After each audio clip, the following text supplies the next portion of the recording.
Okay, should be live. Let me move this microphone over here. Alright guys, we are back with more overclocking. So I've been working on the test results for this processor. And so far, everything's been going really smoothly. It works really good. I like this 8000 speed. Although I wonder if more tightly tuned 6000 megatransfers could rival this in a lot of ways, except maybe the total throughput. But as my understanding so far is 8000 is actually better than 6000, all things considered, despite the Gear 2. But I will probably have to do some other tests later on with 6000. I haven't really paid much attention to 6000 megatransfers RAM.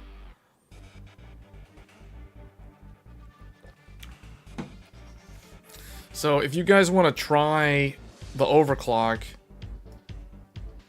these are the settings. Hey guys, so these are the Zen timings. If you guys want to try to overclock your existing RAM that you have to see if it works or if it can reach this speed, I think RK, you were able to overclock your 7800 kit or something to 8000 and it was able to work. So, but this is basically guaranteed. Like this was so easy to do on Ryzen. I don't know how it is on Intel. I have yet to try this on Intel. But what I can tell you is, man, it is so easy on AMD. It is just straight up easy.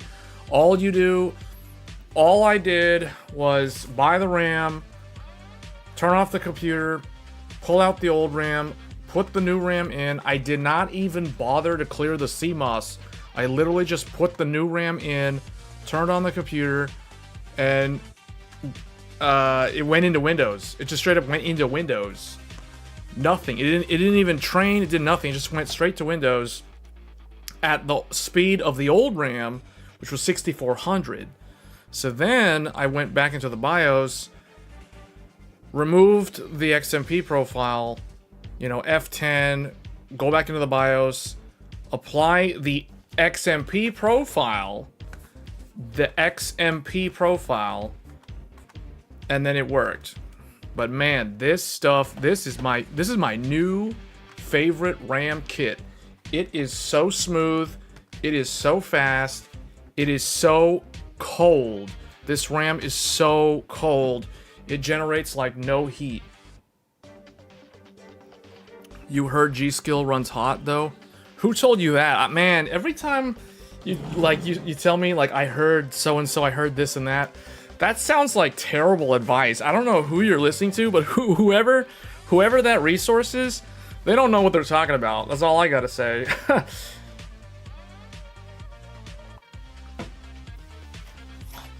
It has nothing to do with, first of all, there's a couple of things. It has nothing to do with GSkill, first of all. That's like number one. Yeah, you shouldn't even be listening to that guy. That guy doesn't know what he's talking about. I'm sorry to say, but yeah, he doesn't know what he's talking about. Let me see here. Hardware info. Let's see how hot this RAM's running right now. If this RAM's supposed to run so hot, let's see what it's running at. GSkill is like the best RAM. Or, okay. First of all, it's not about GSkill. That's like mistake number one. Or in that statement earlier about GSkill running hot. It has more to do with the actual OEM of the RAM. GSkill doesn't make RAM. They basically resell the RAM chips under their own brand. So it's all about Micron, Samsung, or Hynix. Those are the true identities. It's like saying Batman is a terrible driver. You know what I'm saying? Like the statement like GSkill runs hot. That's like someone saying Batman is a bad driver. He's a terrible driver. But in reality, it's the identity behind Batman, not Batman. Batman's like GSkill. Bruce Wayne is like SK Hynix. You know what I'm saying? Like, it's all about the underlying OEM. So here, where's my, here we go.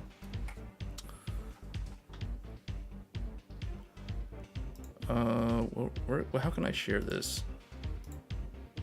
Oh, here we go. Okay. I think I did this last time.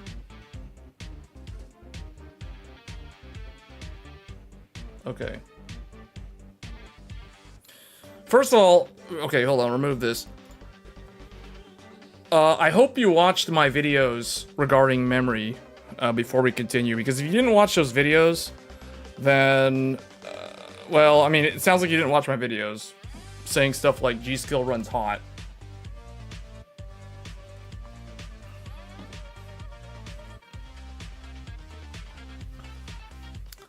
Yeah, I don't know who your sources are, but they're terrible sources. That's all I can say. Okay, here is you should go back and watch my videos. I have so many videos on DDR5 at this point. But anyway, let's get into the hardware info here. So let's look at the temperatures. Okay, here's the RAM. Bam, right there. 37.5. A2, this is the first RAM stick. This one's currently running at 37.5 degrees. At 8,000 megatransfers, I might add. The other one, here's number 2. This one's running at 36 degrees Celsius. So, like I said, whoever your sources are, they're garbage sources, and whoever they are, they have no idea what they're talking about. They don't actually know anything about overclocking, first of all. Making blanket statements like GSkill runs hot. That's like the stupidest thing I've ever heard. There's no pad on the PMIC, but the DRAM chips have pads. Did you stress test the RAM for stability? Of course I did. The whole live stream I did yesterday for almost like 5 hours was running on this RAM. And I tested like a whole bunch of games while live streaming, live, everything. Is the hot tea hot or cold? I don't know. Is that a riddle? Is that supposed to be a riddle? But you guys can see, like, these are the temperatures. 37 and 36. So that's pretty much the proof right there. See, here's the thing, when I make claims, I can back them up with proof. When other people make claims, I don't know how they can prove what they're saying, because unless they're just straight up wrong. That's all there is to it. They're just straight up wrong. Second of all, the RAM, we're running at 8,000 at 1.35 volts. 1.35 volts. Not 1.4, not 1.45, not 1.5. No, 1.35 volts. And on top of that, the VSOC, where's my VSOC? VSOC, my SOC voltage is 1.185. So in the BIOS, I set that to 1.2, but 1.185 is really like all it needs, but in the BIOS, it's 1.2. So we'll just call this 1.2. So VSOC is at 1.2. VDDQ is at 1.35.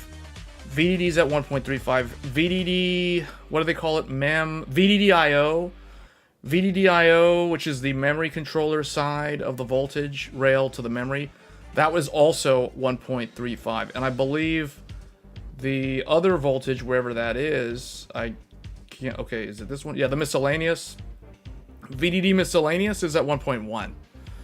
So there's no need for a lot of voltage. And that's the reason why it's not even about GSkill. It's all about SK Hynix and the actual die. The actual die, the bin die, like if we're talking A die, M die, E die, B die, whatever. That is actually what matters. Not GSkill versus Team Group or Corsair or whoever. All those brand names don't really mean anything. It's all about the OEM, which in this case, it's all about Hynix. Forget about Samsung. Forget about Micron. If you're trying to run like high-speed DDR5, Hynix is pretty much the only game in town. And when I say high-speed, I'm talking about like 8,000, okay? I'm not talking about like stupid 7,200 or those speeds that are like somewhere between 6,400 to 7,200. Those are like absolutely pointless speeds as far as I'm concerned.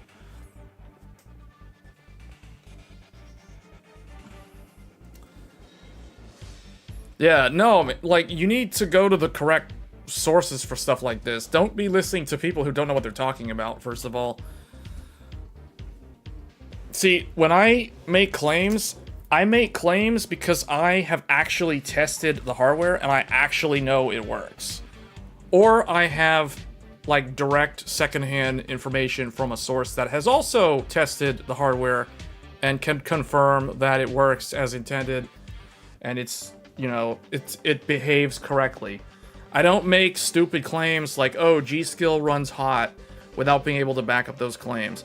Yeah, like if somebody goes and puts 1.5 volts on their VDDQ and then doesn't have a fan over their memory sticks, and then they go and complain saying that it's running at 60 degrees Celsius, that's on them. That's called, you know what that's called? That's called user error. That's called stupidity and incompetence. That's basically what that is. So, yeah, don't listen to bad advice, because, I mean, or bad sources, because that's just sad.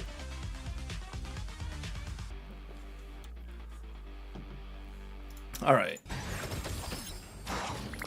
3 different tech tubers said those G-skills run hot and say buyer beware if you're gonna buy those kits.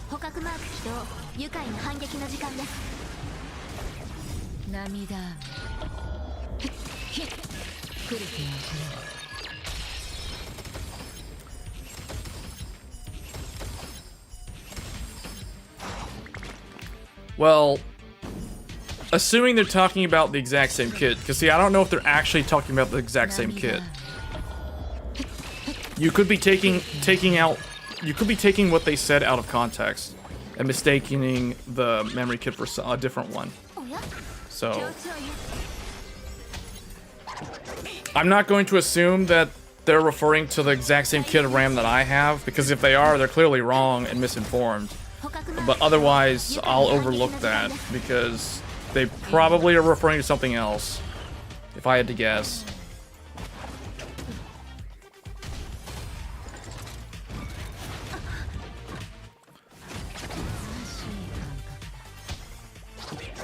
So I got lots of comments on, well, I got a couple of people asking me about memory related things from the last live stream.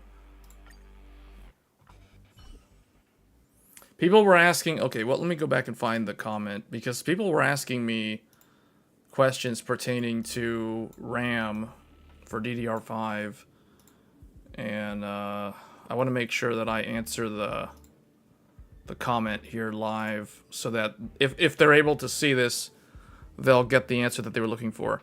Okay, so somebody yesterday, hold on, where's the... It was yesterday's live stream. Testing GSkill at 8,000. Hold on, where's... okay. Okay, so someone was asking me. I replied in the comment, but I don't know if they saw the reply. So they were asking me, can they do 64 gigabytes GSkill at 6,000?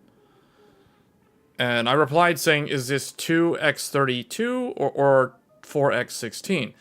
And I was expecting the answer to be 4x16, and sure enough, they said it's 4x16, because it's usually 4 sticks of memory. Someone's usually running 4 sticks of memory, and they're having trouble. So if you're doing 4 sticks of memory and it's single rank, you should be able to run 6,000. Now, it's been a long time since I've tested that, and I won't be able to test that until tomorrow. I was going to test the follow-up. Would that kit of RAM perform differently on AMD versus Intel platform? Why would it perform differently? It's exact same RAM. 3 different... Yeah, well, forget about those YouTubers. Assuming those YouTubers are actually real. So here's the thing. Like, if those YouTubers are overclockers, then they probably know what they're talking about. But you might be mistaking what they said. Because here's the thing. I want to point out something. I want to clear something up. Because I don't want people telling me that I'm calling out YouTubers. I'm not saying that other YouTubers don't know what they're talking about. I want to clarify something before we go further on talking about memory. When you say GSkill, you have to remember... Okay, I guess we need to bust out Paint. Let me bring up Paint. Here we go. Paint's coming in. That's too bright for everybody. Alright, so let me make it like this. Okay. And remove the... Why is Zen timing still here? Or whatever, just leave it there. Okay, when you say GSkill...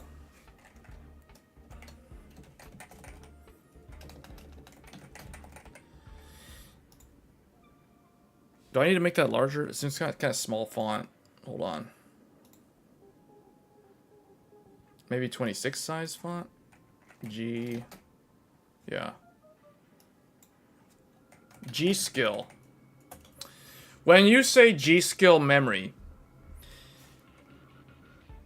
you cannot say something like GSkill runs hot. First of all, do you realize that GSkill has more than one OEM under their brand? If you didn't know that, well, now you do. So it's either Micron... Okay, let's start over. All memory, regardless of brand, is either... is one of the following 3 manufacturers. So now we're making a completely different video. This is basically an entire discussion on memory. So let's see if the chat knows the answer. I'm not going to give you guys the answer just yet. I want to see how much the people watching actually know about memory. Who are the 3 manufacturers that make RAM? Tell me who the manufacturers of DDR5 are for consumer desktop. Because there's actually more than 3, but if we're going to simplify it for this crowd, we're not going to include the 4th one. So who are the 3 brands? I shouldn't say brands. Who are the 3 companies that make RAM? Does anybody know? Hanu already got it. Okay, that's the answer. That's exactly what I was looking for. Samsung, thank you. Samsung, SK Hynix, and Micron.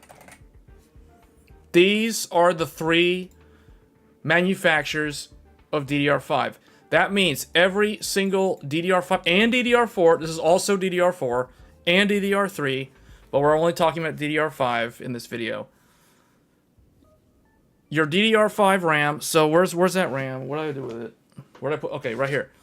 DDR5 memory, like this kit. This one's a GSkill one, but who cares who it's sold as? It's who actually made the DRAM chips. GSkill doesn't make DRAM chips. It's one of these 3. It's either Samsung, Hynix, or Micron. This, Korea. This, Korea. This is multinational, but it's American. Okay, these are the brands, or these are the companies that make the RAM. I just said Samsung because what don't they make? Well, I mean, you're right. Samsung makes a lot more than RAM. We'll just say that. But anyway, that's basically the multinational companies where they're from. So Samsung is a Korean company. It's actually not even a company. It's something called a conglomerate. We talked about Samsung in a live stream a long time ago, more than a year ago, in depth.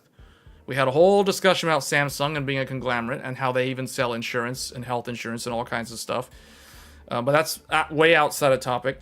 So SK Hynix is the biggest rival to Samsung in the DRAM market because they are also a Korean company. SK stands for South Korea. So Hynix, everyone calls them Hynix. And Micron, the American company, is the third one. Now, there are a few other brands. There is one called Rambus. There's another one called Ramexel. And there's another one called Elpida.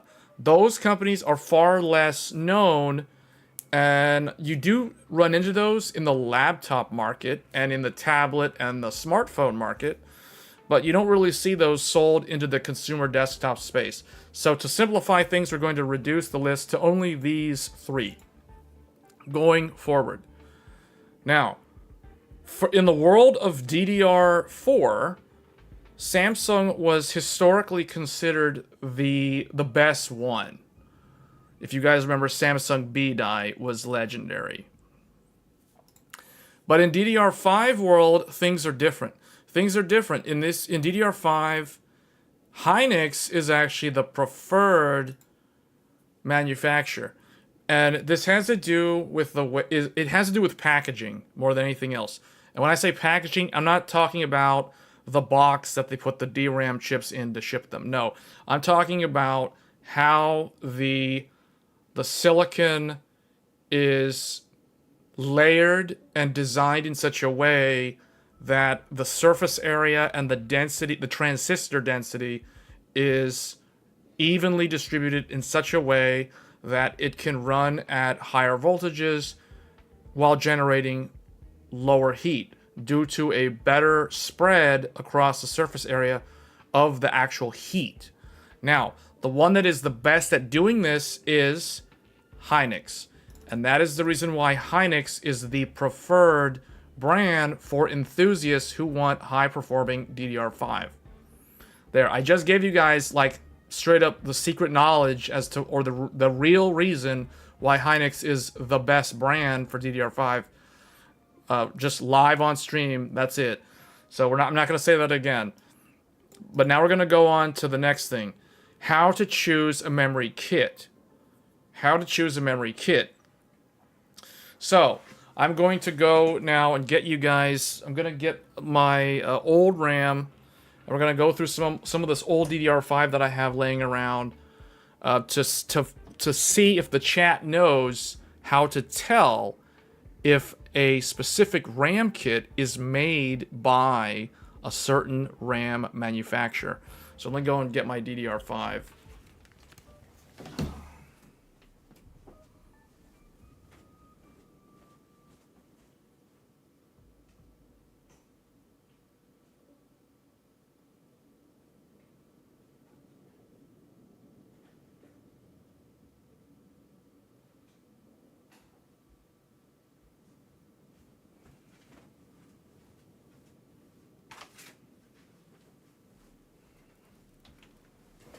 All right, there was one that was on the desk behind me because I was planning on testing it earlier. Okay. They run so hot they come out scorched eggs every time. Timings. All right, it's going to be a pop quiz time. It's going to be a pop quiz time to see if people in the chat know how to tell just by looking at primary timings who made the RAM. So I have a lot of RAM here. A lot of RAM. Okay, I accidentally brought DDR4 RAM here with me. I didn't mean to bring this DDR4 stuff over here. I accidentally brought some Samsung B die for Ryzen.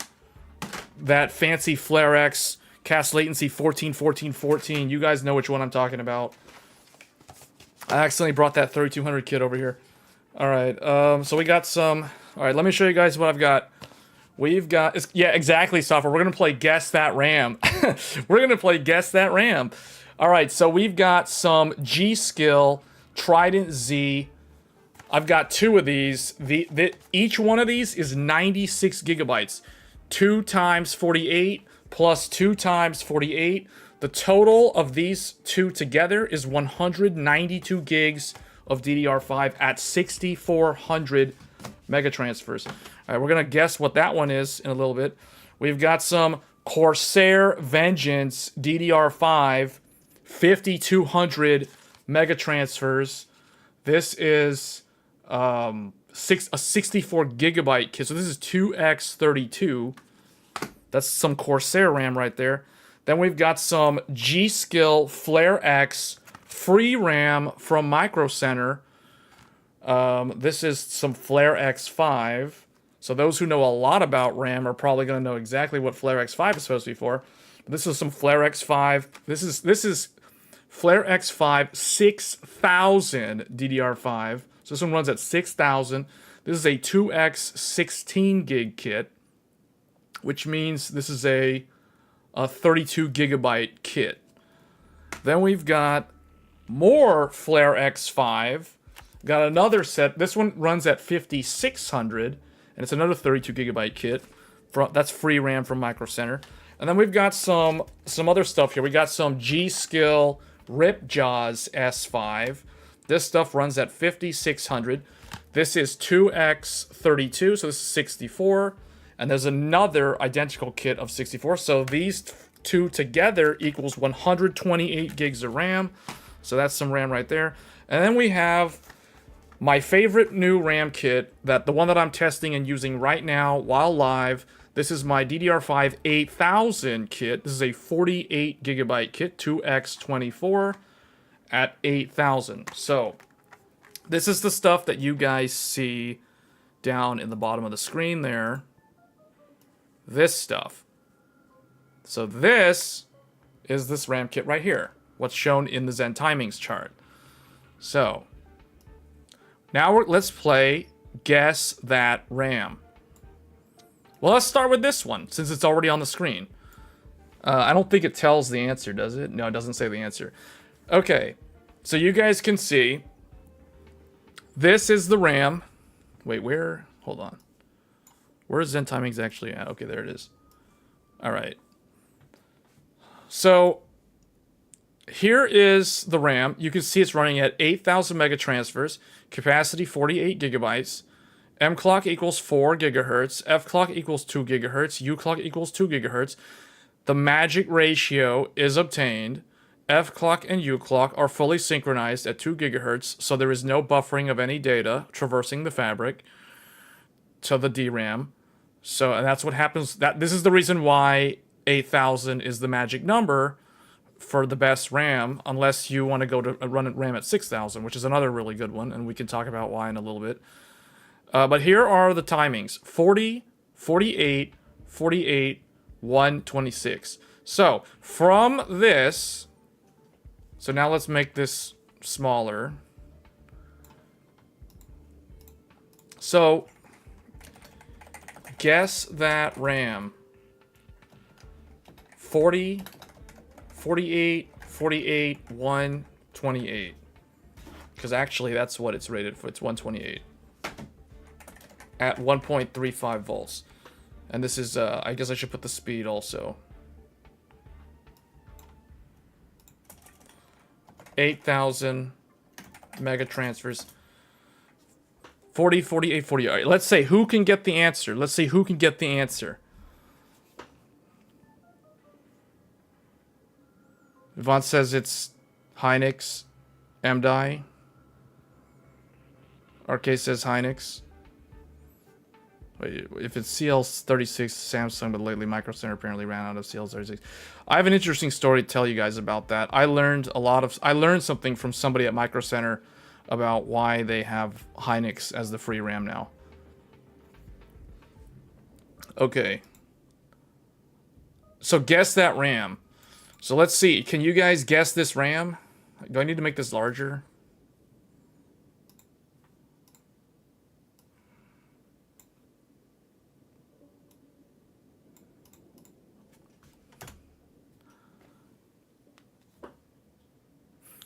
I don't have Linpack Extreme on this computer. So I guess Okay, actually, here. Let me do a, how do I do a poll again? Start poll.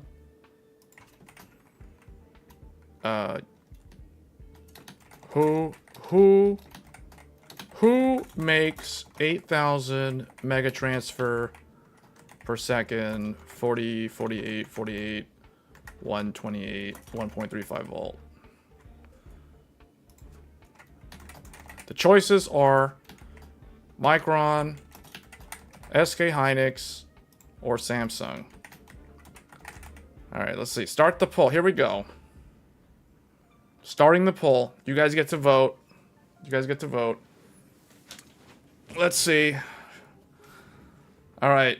Hynix right now is in the lead. Hynix is in the lead. 6 votes. Wait, okay, Samsung's coming up. Oh wait, Hynix is going up.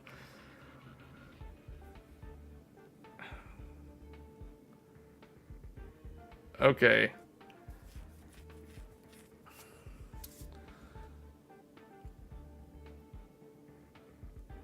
Okay. So, looks like Samsung went up to 25%. That's interesting. We have 13 concurrent viewers, and we have 8 votes. So 5 people haven't voted. Maybe they're AFK. So I'm going to end the poll in the next, like, 10, let's see if it 15 seconds.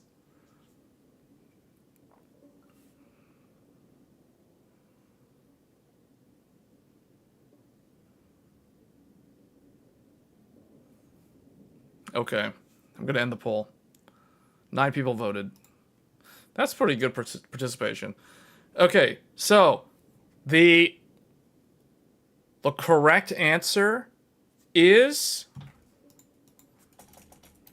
Hynix. SK Hynix. Anytime you see RAM that's this fast at this kind of voltage, it's the new Hynix M die. It's called new M die. It's the new M die. Because apparently A die was like 1.4 volt.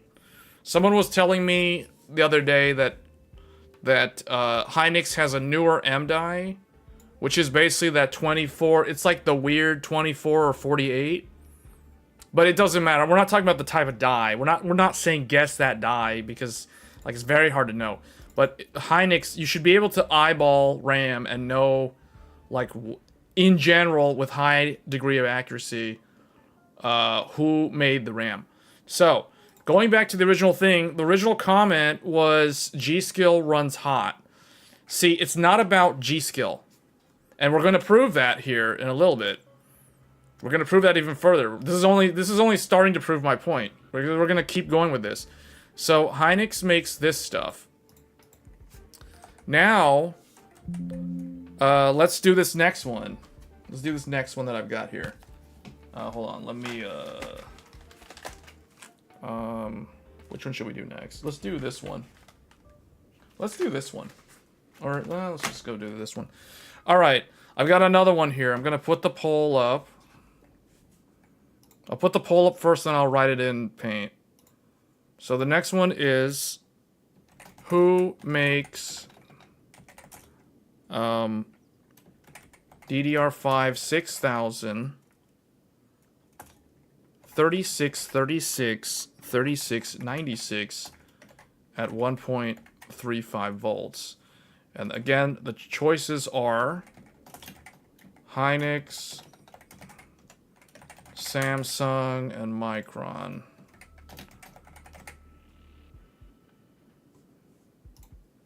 All right. Okay, here we go, guys. Question number 2. This is where it's like you guys are taking a test. This is like a pop quiz. So the second one is 6,000 mega transfers, 36, 36, 36, 96 at 1.35 volts. So who makes this? That is the question. Oh, and I guess I should tell you, I should say the brand. GSkill. Because the brand does matter in the sense that sometimes if it's a different brand, it could be a different manufacturer. But we're specifically talking about GSkill. Oh, and I guess, should I tell you guys the full brand? So, like, this first one was GSkill Trident Z5. This second one is GSkill Flare X5 is the brand. So let's see. Let me see how the poll's doing. So we have 5 votes. Out of 13 concurrents, okay, we have 6 votes. Whoa, okay, Micron's actually in this one. Micron actually has some votes in this one. Hynix has a vote, or votes. Samsung has most of the votes. This is me quizzing the audience to see, like, if you guys actually watch my videos. This is telling me if you guys actually watch my videos, or if you pay attention during some of the live streams. I know it's been a while since we talked about this, but it makes me wonder if I need to make more content on this topic. Because it's like taking a test, even though I've already lectured on this like multiple times. So all these answers to these questions are in videos that I've done in the past, or on live streams that I did like earlier this year or last year, for those that are wondering.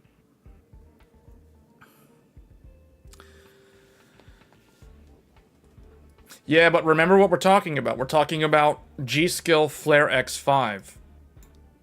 We're talking about GSkill Flare X5, a specific kit. So the whole goal of this exercise is to determine and train everybody here watching how to be able to look at a kit of RAM and be able to make an educated guess as to what is the manufacturer of that RAM, without being able to look it up, without being able to Google it and spend like 10 minutes trying to find the answer. Okay, we're gonna close this one out. Okay, so this one, the correct answer is Samsung. This is Samsung. I don't know, I forget what the die is. Like I said, it doesn't really matter. This is Samsung memory. 36, 36, 36, 96 at 1.35 volts for a speed of 6,000 is Samsung. Okay. So that was my 6,000 kit. I might add, this is my only 6,000 kit. And it's a 32 gig kit. This was free from Micro Center with the purchase of a Ryzen CPU. So I got this like on launch day back in 2022. So I've had that for a while. Next we have some, let's do a different one. Let's change things up. Let's go with a different brand. All right, next we've got some Corsair RAM.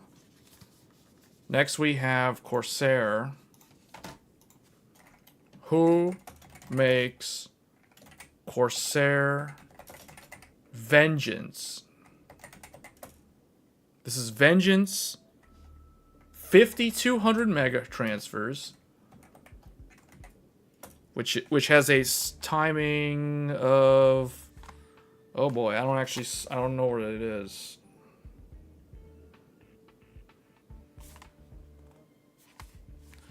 Corsair is not good at giving the timings. They don't put the timings on the box. I don't have the DIMMs in there. So I don't know what okay, but I remember what they are. I think it's something like this. I think. I'm not 100% on this last number, but I'm pretty sure this is the correct thing.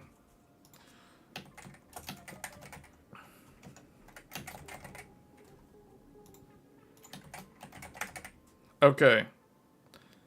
So here's the next one. Who makes Corsair Vengeance 5200 mega transfers 40 40 40 70 at 1.2 volts? Who makes this?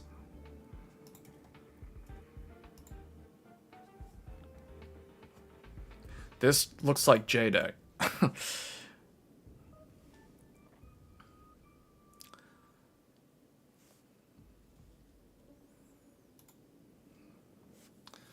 Okay, this one's interesting. So this one, no one voted for Hynix. This is interesting seeing these results. Although there's only 3 votes.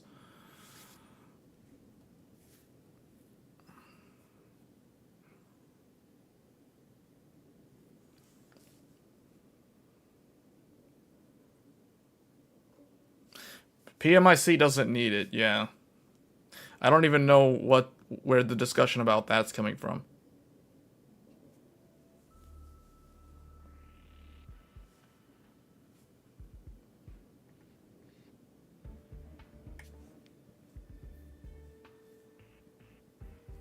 Okay.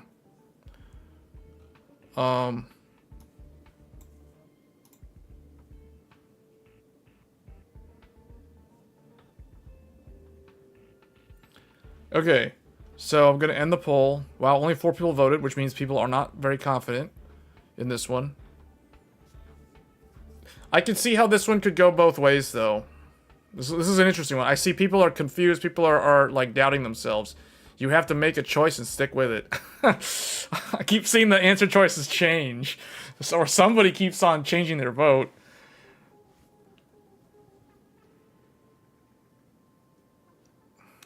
Alright. So here is the... Okay, 7 votes. 7 votes. Alright. So, end poll. Time is up. The correct answer is Micron. This is Micron memory. Oh, you know what I should be putting in here? I should give you guys the capacity. This is 2x24. Yeah, I should put the capacity in here because that could help. This is 2x16. But even without the capacity, you should be able to tell. And then this one is 2x32. So that's how you can tell the amount. So this bottom one is a 64 gigabyte kit. This one is a 32 gigabyte kit, and this top one is a 48 gigabyte kit. You can hear the music. Is it really playing? Why can't I hear it? I thought it was completely silent. You can hear the music? What?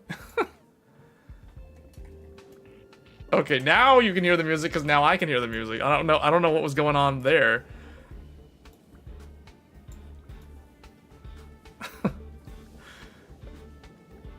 All right, you know what? Let's mute the music then. If you guys want to hear the music or you don't want to hear the music, let's just make the music quiet. Here, let's just quiet it down.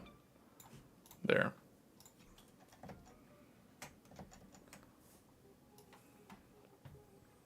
Apparently class is in session right now.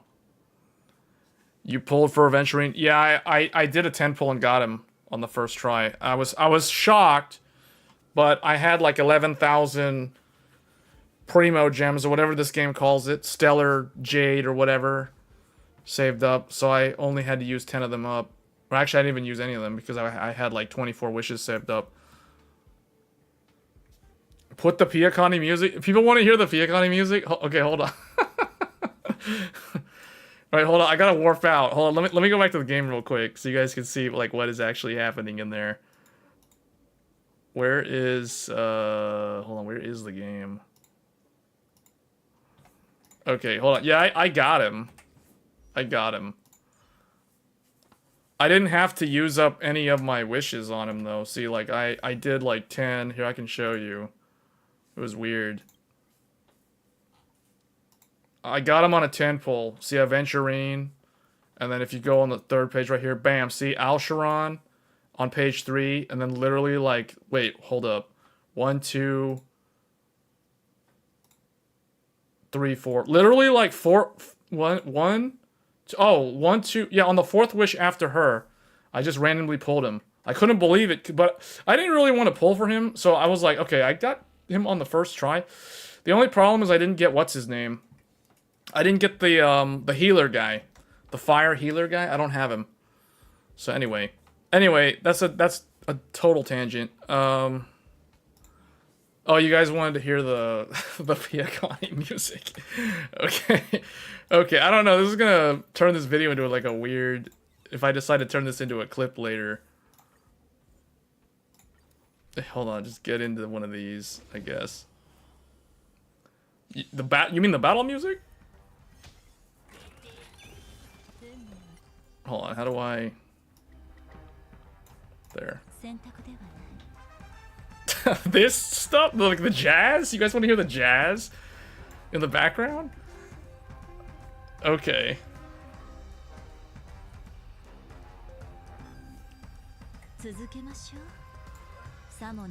No, because... Hold on, she's talking. I don't want them talking in the background. Don't talk. There. Okay. Okay. So the third one was Micron, and we still have to build a pattern, because to prove this point, we have to prove the pattern here. Alright, next one. Okay. This is probably my most used memory kit that I've had. So this next one is GSkill Trident Z5 2X 48 6400 mega transfers, and the timings are 32, 39, 39, 102 at 1.35 volts. So this next one, actually, you know what? I can just copy this into the thing. It'll be faster.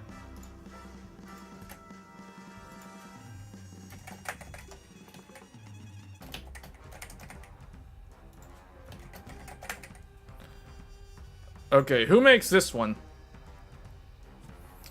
This as up until yesterday, this was my favorite kit of RAM, because it's also my highest capacity kit of RAM, because this is my 96 gigabyte kit. So for those of you that watched my video on how to do 192 gigabytes of RAM at 6,000 mega transfers, I was using four sticks of this, so two kits of this for that video.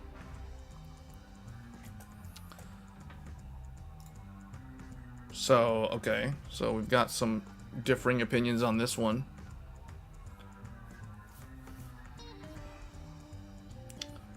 Alright, so we only have like half of the people watching voting for this last one. Okay, let me think. Do I want to do... What's the other one that I've got? We're running out here. I've got one more. I've got two more to do. Well, yeah, I've got two more, and then we're done. Alright, so this one is... Alright, let's close the poll with 6 votes out of 13. The answer to this one is Hynix. This is Hynix MDI. GSkill Trident Z5. A 96 gigabyte kit. Okay. We're getting toward the end. What's this one? Oh, this one might confuse people. And this one also might confuse people. So we'll do this one last. We'll do this one next. Alright, so the next one is GSkill Flare X5. But this one is 2x16. This one runs at 5600 with its Expo profile. And the time, or the primary, are 36, 36, 36, 89 at 1.2 volts. 1.2 volts. Not 1.35, not 1.25, 1.2 volts. So this next one, let's see if you guys can get this one. This one's gonna be the tricky one.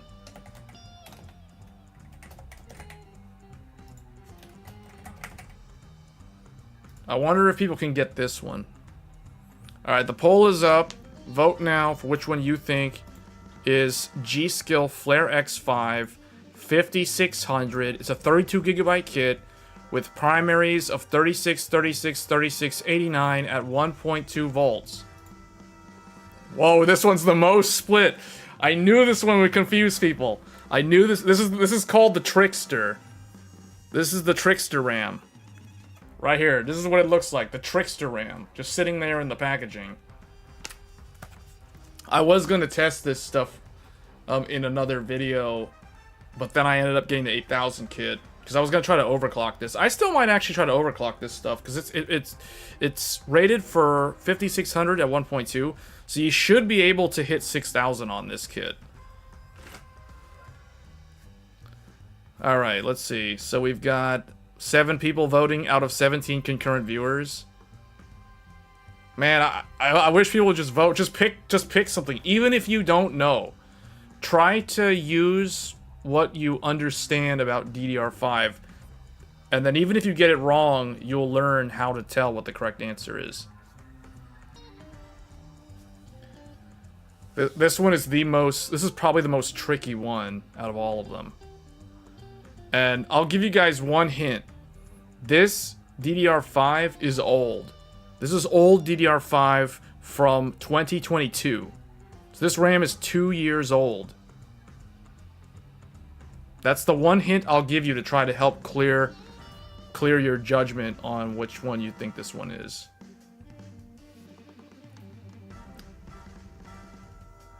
It's the rare 5600 Flare X5. Or is it this one? No, that's not that. This is the last one. All right. It's from 2 years ago. It came out with the launch of Zen 4, the Ryzen 7000 series. It was offered as free RAM in the initial batches of the Ryzen launch.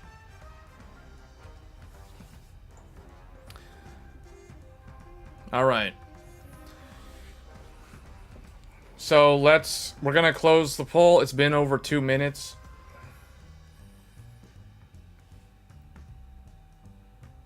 We're going to end the poll. Here we go. All right, and here it is.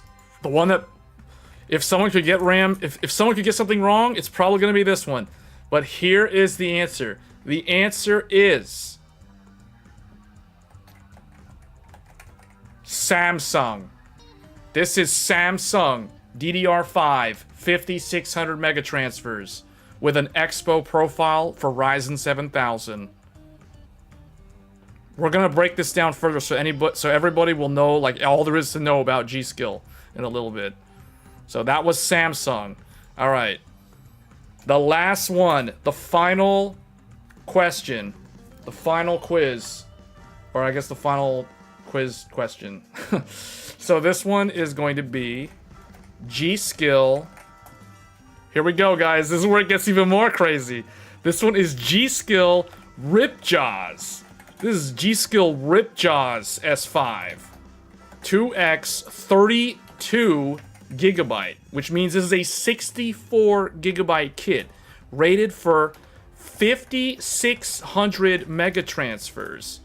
And here are the timings.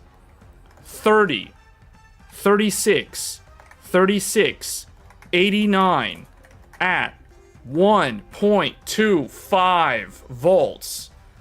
I told you I could make the quiz hard, and this is probably the hardest question on the entire quiz.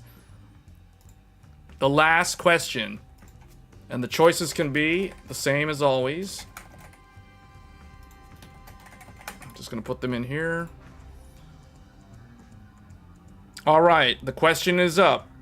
Who makes GSkill Ripjaws S5 64 gigabyte kit rated for 5600 megatransfers with primary timings of 30, 36, 36, 89 at a cold 1.25 volts? The final question.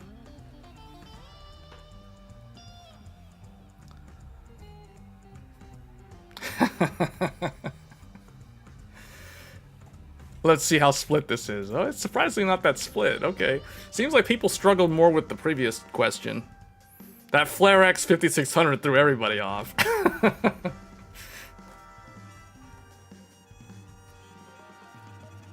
It's interesting nobody's voting for Micron. Poor Micron, man.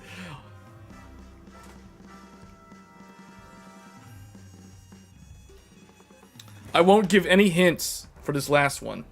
I was thinking of giving you guys a hint, just like I did for the previous question. I'm not going to give any hints this time around. So this one's all about, like, pure knowledge. This is pure knowledge and understanding of primary timings and how to decipher them, and also the voltage. We got 7 votes. A lot of people voted on this one, but nobody voted for Micron. Micron isn't mass producing above JEDEC, that's why. Oh. Well, some people were voting on them last time. Well, I guess 5600 is a JEDEC spec, so that's why. The thing is, isn't 5600 JEDEC though? 5600 is JEDEC because technically 5600 is the top. 5600 is the fastest official supported speed on Intel, 13th and 14th gen. That's why it's JEDEC. It became JEDEC when, it was a while ago.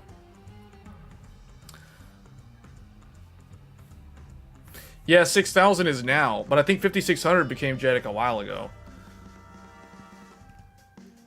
Alright, we got 8 votes. Alright. It's been over 2 minutes. We're gonna close this one out.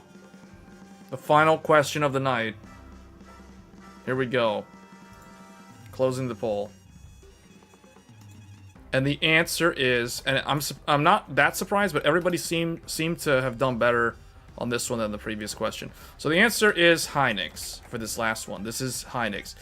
So one thing you can, these are good data points because when you look at these and you look at the answers, you can start to see some patterns. You can see some patterns in the primary timings. The answer lies in the first number and the next subsequent numbers. But because the second and third number are always the same numbers, you can eliminate, or you can treat them as one number. So you can just take the second number. So if you look at the first number and then you look at the second number, notice how in this first one, the first number and the second number are different from each other. Christian just subscribed to the channel. Thanks for the sub. I hope this is educational, because I feel like this is turning into a very educational stream. So the first number and the second number are different in this one. But in this second one, the first number and the second number are the same. So in this top one, it's made by Hynix. And the first number and the second number are different from each other. They are not equal to each other. 40 does not equal 48. If we look at another Hynix kit, 32 does not equal 39. And then if we look at a third Hynix kit, 30 does not equal 36. Do you guys see the pattern that's starting to emerge? If we look at this Samsung kit, 36 equals 36. The first number and the second number are the same. Likewise, if we look at this other Samsung kit down here, again, 36 and 36 emerge. A pattern is starting to emerge.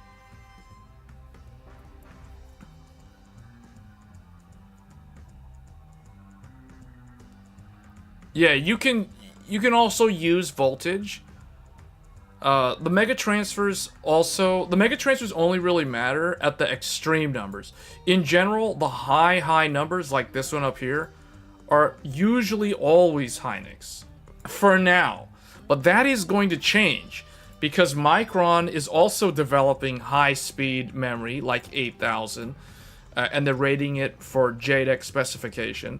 So they're certified once JEDEC gets up to, because you have to remember JEDEC can cover up to 8400 megatransfers, but it's not fully certified yet because I forget what the reasoning is. Maybe someone in the chat can explain that.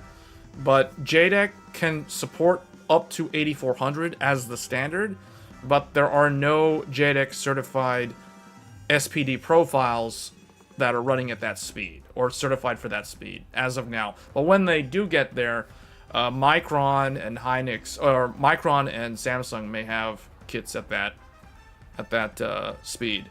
But for right now, Hynix is kind of the only game in town for these big numbers like 8,000.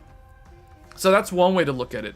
But I wouldn't look at it that way, because in the next over the next several quarters, next couple of years, eventually Micron and Samsung will catch up to Hynix with these bigger numbers. So you really want to look at the primary timings. That is where I look to determine if a memory kit is one manufacturer or the other. So you can see the Hynix kits have something in common. Almost every single Hynix kit that exists has a cast latency number that is different from the second number in the primary timing list.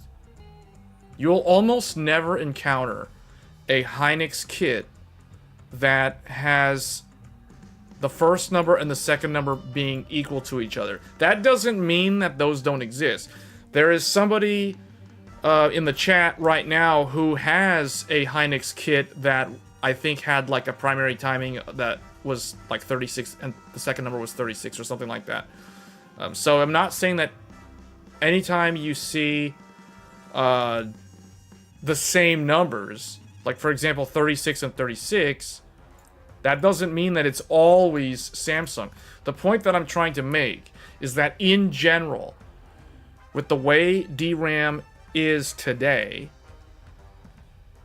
it's relatively easy, or let's say you have a very high probability of guessing the manufacturer based off of the primary timings, the first two numbers in the primary timings. And then you can also use things like the voltage to help. I mean, that does help. One thing I will say is Samsung can run high speed like Hynix. The problem, I should say the difference, is not only will the timings be different, but the voltage will also be different. And the higher the voltage, the hotter the RAM runs. This is the reason why Hynix has almost a monopoly in the enthusiast space right now with DDR5, because Hynix can achieve high speeds like 8,000 at 1.35 volts. No other manufacturer, which basically is Samsung and Micron, can do that. They don't have RAM kits that can run at 8,000 at 1.35. Like, in order to do this, theoretically, if Samsung could do that, Samsung would need like 1.48 or maybe 1.5 volts to do that. And you don't want to run your RAM. DDR5 is not designed to handle 1.5 volts for an extended period of time. Like, it'll degrade at that voltage for sure. And if you're running it at that voltage, you must have active cooling on the RAM, which means you have to have fans on the memory. You cannot have the memory sitting there with no fan blowing air on it at that kind of voltage. So you're just basically going to cook your RAM and it'll just start failing over time. So just public service announcement on that. If anyone who wants to try to overclock RAM, they need to be aware of those sort of things.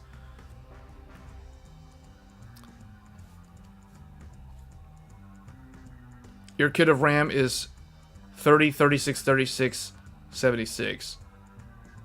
Yeah. And that's Hynix. And then Met said 38, 38, 30. Yeah, you've got the weird one that is Hynix, even though it has the first and the second number are equal to each other. Yeah, that's the weird one. But see, other than that one kit, I don't know of any other kit that doesn't follow the trend for Hynix of typically having the first number and the second number being different. Because just looking at this table of different kits of RAM, you can see that there's patterns. You can clearly see patterns. Anytime I see Hynix, I see the first number and the second number are not equal to each other. Anytime I see Samsung, the first and second number are equal to each other.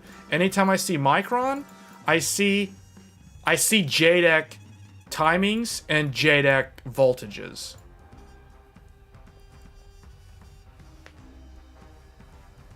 Is it 6,000? You got it up to 6,800. Yeah. Yeah, and that's Hynix. The reason why you can do that reliably is because it's Hynix. Try doing that with Samsung, and it'll be a nightmare. Try doing that with Micron, it just won't work. Unless you're running it like stupidly loose timings, you know, like cast latency 52 or something, then maybe it'll work on Micron at that upper voltage.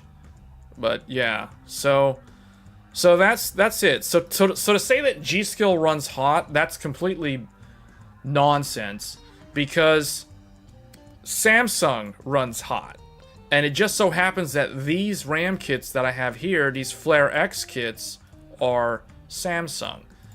And I can tell you, these run hot. Well, not this one, because this one's running at a low voltage, but this one does at 1.35 volts. Samsung 1.35 volt. It's serviceable, it's usable, but if I wanted to overclock it, it doesn't have much margin. You'll have to push like 1.45 if you want to go to like 6400. It's just stupid amounts of voltage, and at that point, you're going to have a fan. So that answers the question, or I guess addresses the comment about GSkill RAM. The answer is it has nothing to do with GSkill. It has everything to do with the manufacturer of the RAM.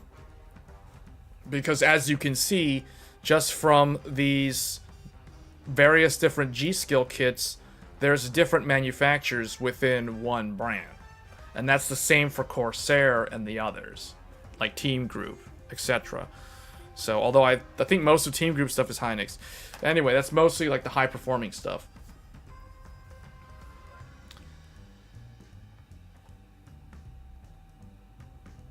So that, I think, is a lesson on RAM. I guess the other thing, too, here's kind of the bonus points, if you will. Flare X.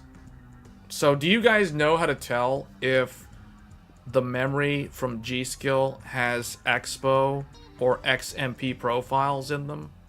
I guess that's the other thing. How to recognize Expo versus XMP. Now, this is just kind of bonus. This doesn't really matter. As you guys can see, I'm running an XMP memory kit on an AMD platform right here. I loaded the XMP profile and it works fine. So XMP, Expo doesn't matter. I don't like really talking about Expo because I feel like it just creates confusion. The answer that I give people when they ask me, because I get this question all the time. The question that I always get is, can I run XMP memory on Ryzen?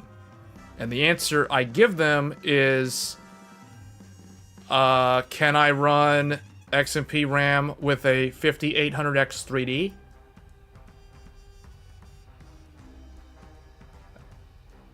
That pretty much answers the question. So, if you have Flare X5... So, hold on, I got something to say on that. Because that's not correct. I mean, recently, and I became aware of this from a salesperson at Micro Center. Recently, GSkill has started, they have a new updated Flare X5, which is Hynix based. So, apparently, they were getting a bunch of returns on the free RAM that they were giving out with these motherboard bundles. And it was all linked to Samsung 3636, 3696. Apparently, they got a ton of open box return of this 6,000 Samsung kit. Like, these were coming back to the store in droves. It was so bad that GSkill actually bought back the RAM from Micro Center. So Micro Center, you know how it is, right? Like, GSkill sells the RAM to a distributor, either goes to some kind of distie or something, or it just goes straight to someone like Micro Center, and then they sell it to the consumers. It was so bad, they had so many open box kits of Samsung 6,000 megatransfers RAM that GSkill bought back all that RAM from the store. So it just basically went back the reverse way on the supply chain. And instead, they started selling a new Flare X5 kit. Let me find the kit real quick.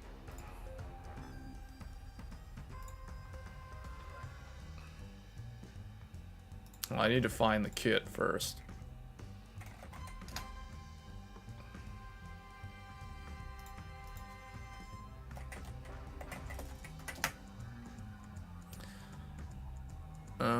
Is it this one? Yeah, it's this one.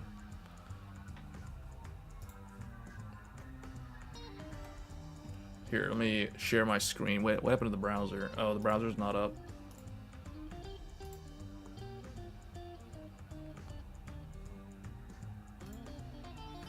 Alright. So, GSkill started selling a new Flare X5 kit. It's this one. And here are the timings. So, here's the quiz, guy. I guess this is the bonus question. I'll put this in the, I'll put this in the poll. Who makes this kit? The new Flare X5. Who makes GSkill Flare X5, and the voltage is 1.35.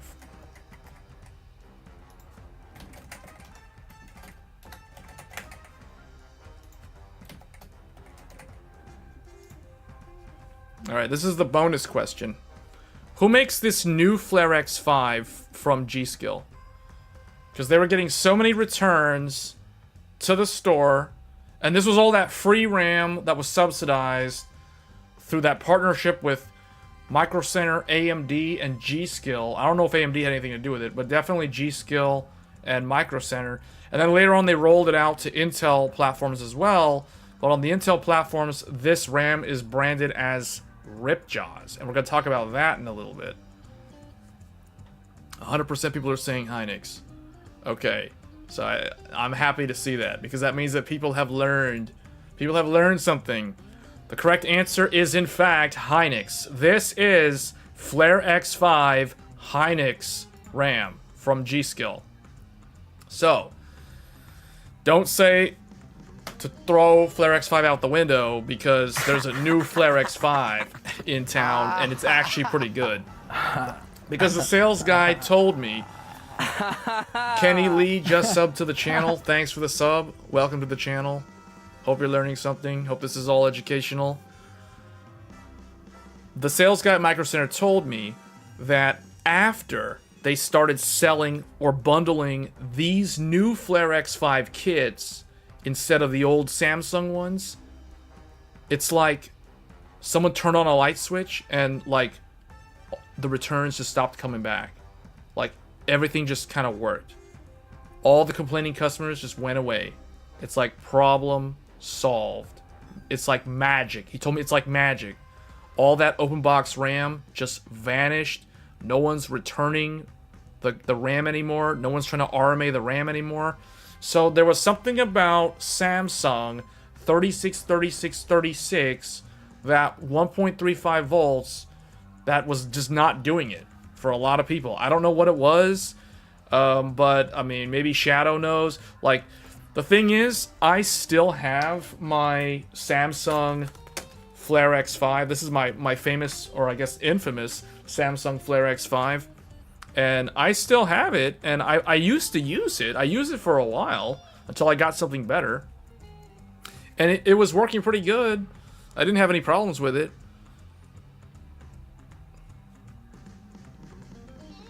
It is new, because when I bought the... Yeah, no, they only rolled out the Hynix, like, this past winter. It's very new. The Flare X5 Hynix is new. He told me they started selling them around December of last year. December, January timeframe was when they first started selling that new Hynix Flare X5.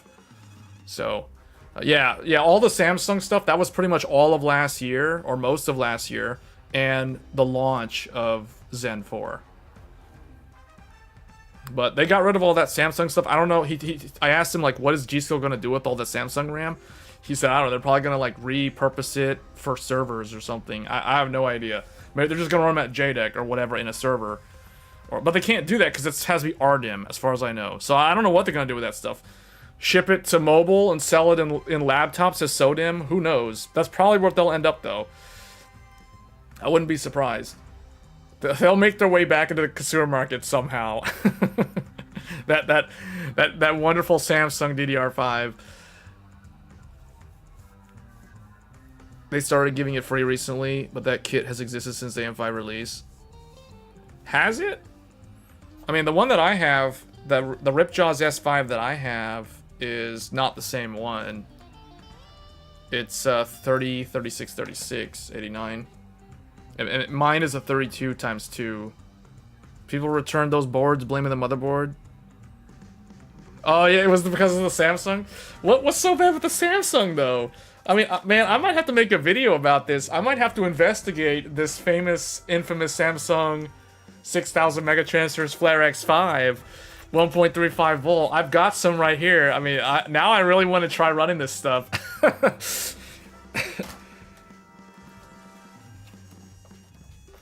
I'll probably just put it in the Intel computer and see if the Intel computer can handle it first. If it can, then I'll put it in the AMD. Because I'll be honest with you guys, like, okay, I've got two, right? Like, I got two different ones. I've got the 5600 and I have the 6000. Both of them are Samsung. They're the ones that you guys can see on the screen. This one, I didn't want to cross it out. This one, okay, that's a terrible circle. Okay, this one and this one. I've got both. These two kits have an Expo profile. You know what I did with these kits? You know, I ran these with my 13900K for like half a year. Together, like mismatched. I'm talking like 5600 plus 6000. Give this stuff to the Intel computer and see if it can handle it at 5600. It was able to work. I could run it on Intel at 5600 and it was fine. I ran it like that for half a year and didn't have any problems. So I don't know. Okay, maybe, but it was working on the Intel machine. Now, granted, I don't use the Intel machine as much as the AMD machine, so maybe I didn't run into the problem. But it was working. I basically went into the Z790, turned on Expo. Okay, let me repeat that. I went into Z790 and enabled Expo profile, and it worked. No problems. 100% stable. So, I don't know. I don't know what the story is with all those returns, but apparently something was wrong. They didn't like it. Everyone was returning it. They swapped it out for Hynix. Problem solved.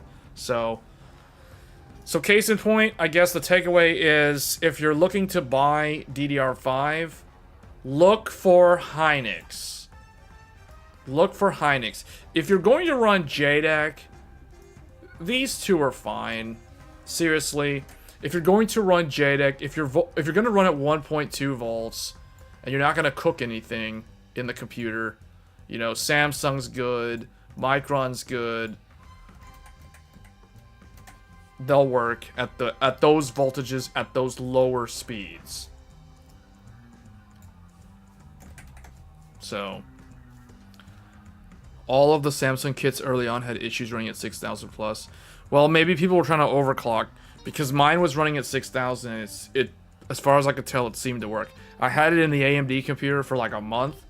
Then I moved to the Intel computer and I left it there for like half a year.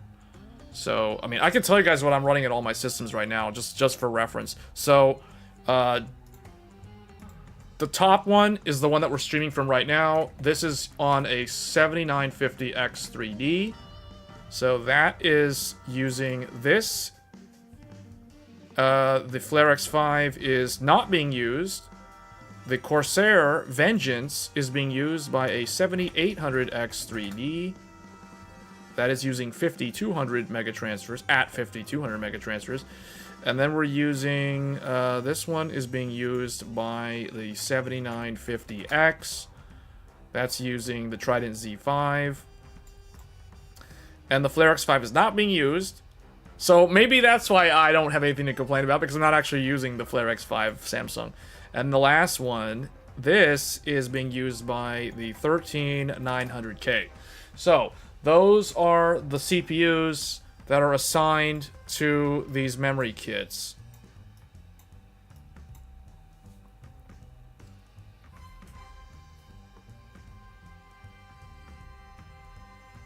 The Hynix kits also don't take that long to train on single rank. I learned that today, or yesterday.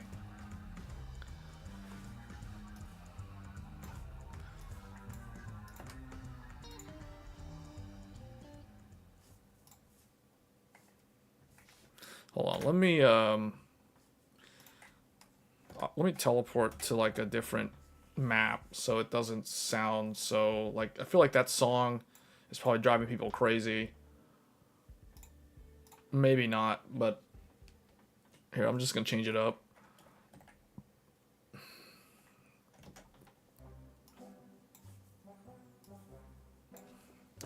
You have 64GB GSkill Ripjaws.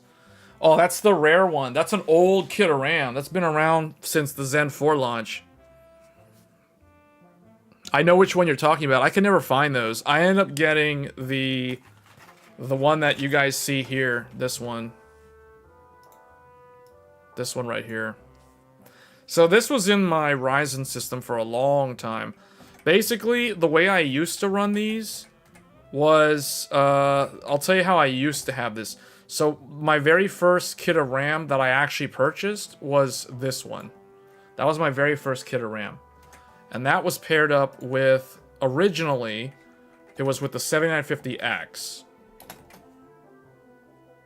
That was going with that. I gave the 13900K all the free AMD RAM. There. So that was basically paired up with all the Expo. So I had this running Expo. And I had this running XMP. That's how I had it running in the beginning. Then I got the... whatever the other Ryzen CPU that gave me this free 6000 Samsung kit. Because my first free kit for Micro Center was this one. This was the free one that I got the first time.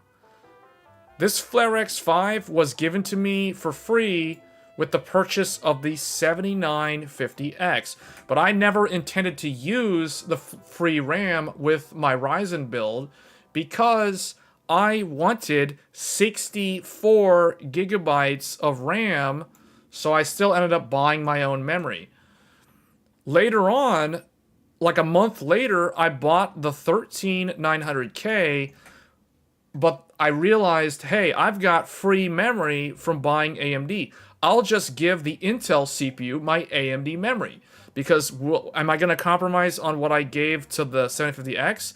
No. It's going to keep using its XMP memory. So that's how I ran my two computers for basically like a long time until I got better memory. So that's how I ran them, and they ran fine. Then I bought the 7950X3D. When I bought that, Micro Center gave me the infamous Samsung 6000. The famous kit that kept getting returned to Micro Center. So I got this for free when I bought X3D. But I didn't want to use this with X3D because I wanted more memory. So I bought this memory kit. This one. Which was my favorite memory kit. My 96 gigabyte kit. So I basically rearranged things. I gave... what did I do here? I did 750X and X3D both this RAM. Because I bought two kits. So I have 4 sticks total. I gave one kit to the 7950X, and I gave the other kit to the 7950X3D. So they were both on the same RAM. What did I do with this free RAM? Guess what? I gave it to the 13900K. So 13900K got mismatched RAM. I gave it this Flare X from Samsung, and I also gave it the other RAM that it already had. So the 13900K was running 4 sticks of memory at 5600. at the lower speed because you're going to run at the lowest common denominator. And I never had any problems. It was running at 5600. It was running single rank DIMMs, not dual rank DIMMs, which means you can run 4 sticks on Intel and AMD as long as it's single rank. If you run dual rank, aka 128 gigabytes or 192 gigabytes, that is a completely different story. We have lots of videos talking about that. That is the hard stuff. That's really hardcore. It's not easy to do. But if you're just going to run 4 sticks of single rank, which is basically what I have been doing, you can even run mismatch kits like I did. And you can even run infamous terrible trash RAM like this, and it will work even when mixed with another kit. Just make sure you run at the lowest common denominator, depending on what the weaker memory kit is. So that's how I had it running. I had Expo, because both of those are Expo memory kits running on Intel, and I had XMP running on AMD. This is how I have always ran these systems, these DDR5 systems. So when someone asks me, can I run XMP on AMD? The answer is an obvious yes, because what did we do in DDR4 world? What did we do? What sort of RAM were we running with 5800X? 5800X 3D, 3800X, 3950X. What were we running with the first generation of Zen? 1800X. Was that XMP? Of course it was. So the answer is a resounding yes, an obvious yes. Now, the less obvious question that I rarely ever have anybody ask me, which I'm surprised, is can I run Expo on an Intel CPU? And the answer is, of course, yes. I did it for like almost a year, and it works no problem. I even ran 2 mismatch kits together, 4 sticks. That's like a big no-no on DDR5. I did it, and it worked. And it was not even XMP memory. It was like AMD memory, and it worked. So, that's the answer to that. Yes, and vice versa. I mean, why wouldn't it work? Why wouldn't it work? That's the question that I ask. We love the trash RAM. Yeah, I mean, I didn't have any problems with mine, although now I'm really curious. I wonder if people are trying to overclock this stuff. But I think Shadow was saying that it's a matter of some of the Samsung, or there was like a large multiple batches of Samsung that weren't stable at this speed. I just don't see how 1.35 volts is not enough for 6000. Like, to me, that's really weird.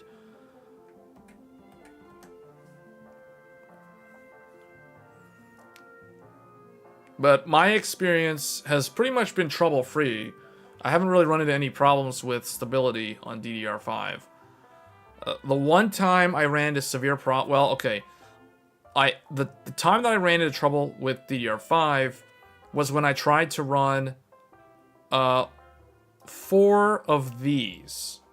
So two kits of this. Basically, I have one Ripjaws kit and another Ripjaws kit. So I have 2 Ripjaws. This is 64 gigabytes plus 64 gigabytes. That's 128 gigs of RAM. I tried to run 128 gigs on the 13900K at 5600. It was not stable. I didn't know until the 3rd day when my computer woke up from sleep. The mouse would not click on anything, like nothing was responding properly. So I proceeded to reset the PC, and then I was hit with that blue screen. Windows is not bootable. You need to reinstall Windows. It's corrupted. That was due to an unstable memory clock, or that was due to an unstable memory overclock, because 5600 on dual rank on Intel is not supported. That's too fast. So unless you have like some magical IMC, and copious amounts of voltage that'll probably kill the chip, it's not going to work, as I learned the hard lesson. So that's the only time I had a problem with RAM, with DDR5 specifically. Now, I had a lot of problem with DDR4, like way back in the early days of DDR4, but that's completely unrelated to this. You run 4 sticks with the 7800X3D and no issues? Yeah. Yeah, so single rank 4 sticks shouldn't be a problem. In fact, I plan to... Where is that kit? I am planning to test another kit of 8,000. I'm going to try to do 4 sticks in the Ryzen PC running at 8,000 megatransfers. Single rank DIMMs. So basically, I'm going to add a second one of these to my PC and try to see if I can do... If I can't do 8,000, I'm going to try to see if I can do like at least 6,000. At this point, it's only 6,000 and 8,000. 6,000, 8,000, those are the only two numbers that really matter as far as I'm concerned. Anything in between 6,000 and 8,000 is kind of pointless. There's marginal gains in that range. 8,000 is going to be your breakout frequency, where it like moves up because you get rid of all the buffering. That's why. At that speed.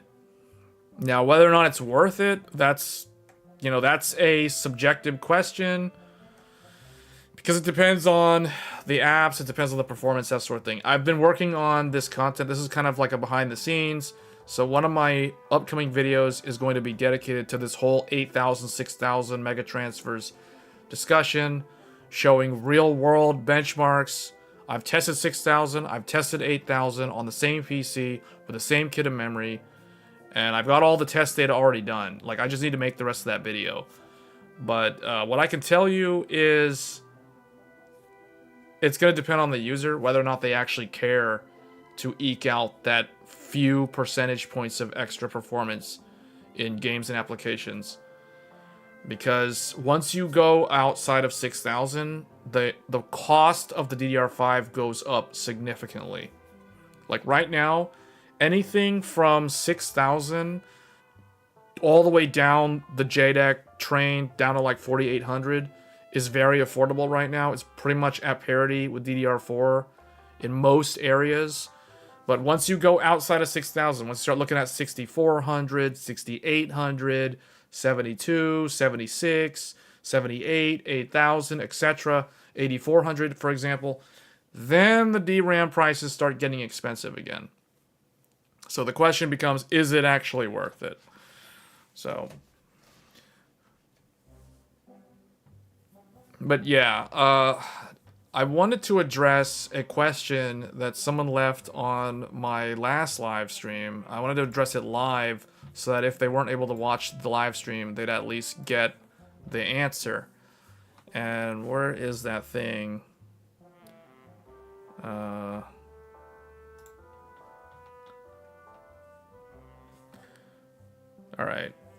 I guess what I'll do... So, know the spec. What I can tell you guys is know the spec. That's all you gotta know. If you're looking to build a PC this summer, or right now, or whatever, and you're going to upgrade to DDR5, regardless of what platform you're on now, whether it's DDR4 or DDR3, or maybe it's even DDR5. If it's DDR5, then now you know how to look at RAM and tell who the manufacturer is. But it's all about the spec. So let's do the Ryzen spec, and then we'll do the Intel spec. Ryzen 7000 official spec. Official spec. And the way AMD does this is they base it off of ranks and the number of DIMMs per channel. So a single rank will say 1R, meaning 1 rank. The other one is the DIMM per channel, or the DPC. 1 DPC. So, the official maximum supported speed, meaning guaranteed to work per AMD's guidelines, Keep that in mind. This is guaranteed to work because all this stuff that we've been talking about up until this point, we've been talking about overclock profiles. Anytime someone starts talking about XMP or Expo, they are actually talking about overclocking. XMP and Expo are not guaranteed by the manufacturer. They're not guaranteed by AMD. They're not guaranteed by Intel. They're not guaranteed by the motherboard manufacturer or the memory provider like GSkill or Corsair or Team Group. All those SPD profiles mean, aka XMP or Expo, all that stuff means is that the manufacturer tested internally under specific test conditions, controlled conditions, where they could determine the voltage and they could do the stress tests, Intel burn tests, whatever, VT3, MemTest 86, doesn't really matter. However their test methodology is, that's up to them to decide. They determined that primary timings and the subtimings for the profile that they wrote for their memory that they're going to sell to you, we'll just use GSkill as an example, they certified that they got that speed to work for XYZ platform, whether it's Z790, X670E, whatever. They certified that it worked from their test scenario. That doesn't mean that it is guaranteed to work for you. That's the fine print. It's not guaranteed to work for the end user, because the end user, it's very hard for the end user to duplicate the exact same test settings, test environment that the manufacturer did. It is a general guidance given. So, know the spec and you can't go wrong. But if you want to overclock your RAM, you have to understand that that is not a guarantee. That is something that you have to be able to do on your own. And no manufacturer is going to support getting that up and running if you run into problems. So, single rank, 1 channel per DIMM. The official spec from AMD for Ryzen 7000 is 5200 mega transfers per second. This is the maximum speed per AMD, meaning this is the maximum speed that they guarantee will work on every Ryzen CPU under these conditions. Single rank and single DIMM per channel. That means 2 sticks of memory, not 4 sticks of memory. This is 2 sticks of memory, maximum speed, 5200 mega transfers. Now, dual rank 1 DPC is also certified to work at 5200 mega transfers. What does this mean? This means, here, I'll make it easier for you guys to understand. This basically means 2 DIMM, and the amount is, well, okay, let's just do 2x 16 gigabyte. That's what that means. Or, alternatively, 2x 24 gigabytes. That's what that means.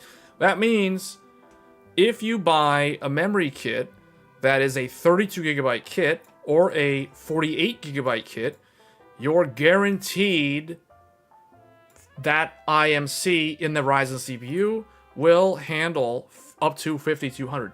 Anything above 5200 is considered an overclock and is not officially supported. It's running out of spec.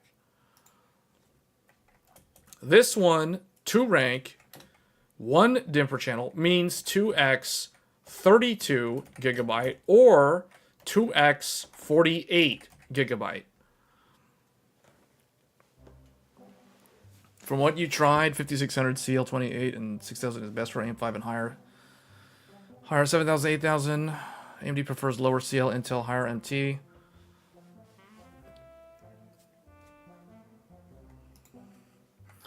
All right. Now we get into the more interesting one. We have 1 rank, 2 DPC. This one, do you guys know what the official spec is? I like to ask this question to the chat and to the viewers, because this is always the one where it's like, this is the education point. This is the one where people actually learn something. So I'm curious to know, like, what people think the answer is. Try not to Google it. If you Google it, whatever, that's fine. But let's see if you guys actually get it right. So do you guys know what the official spec is for this? Meaning, so 1 rank, 2 DPC means what? It means 4 sticks of memory.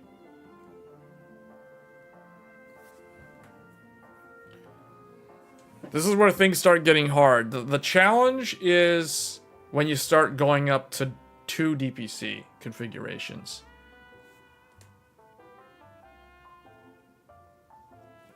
We'll do the Intel ones next.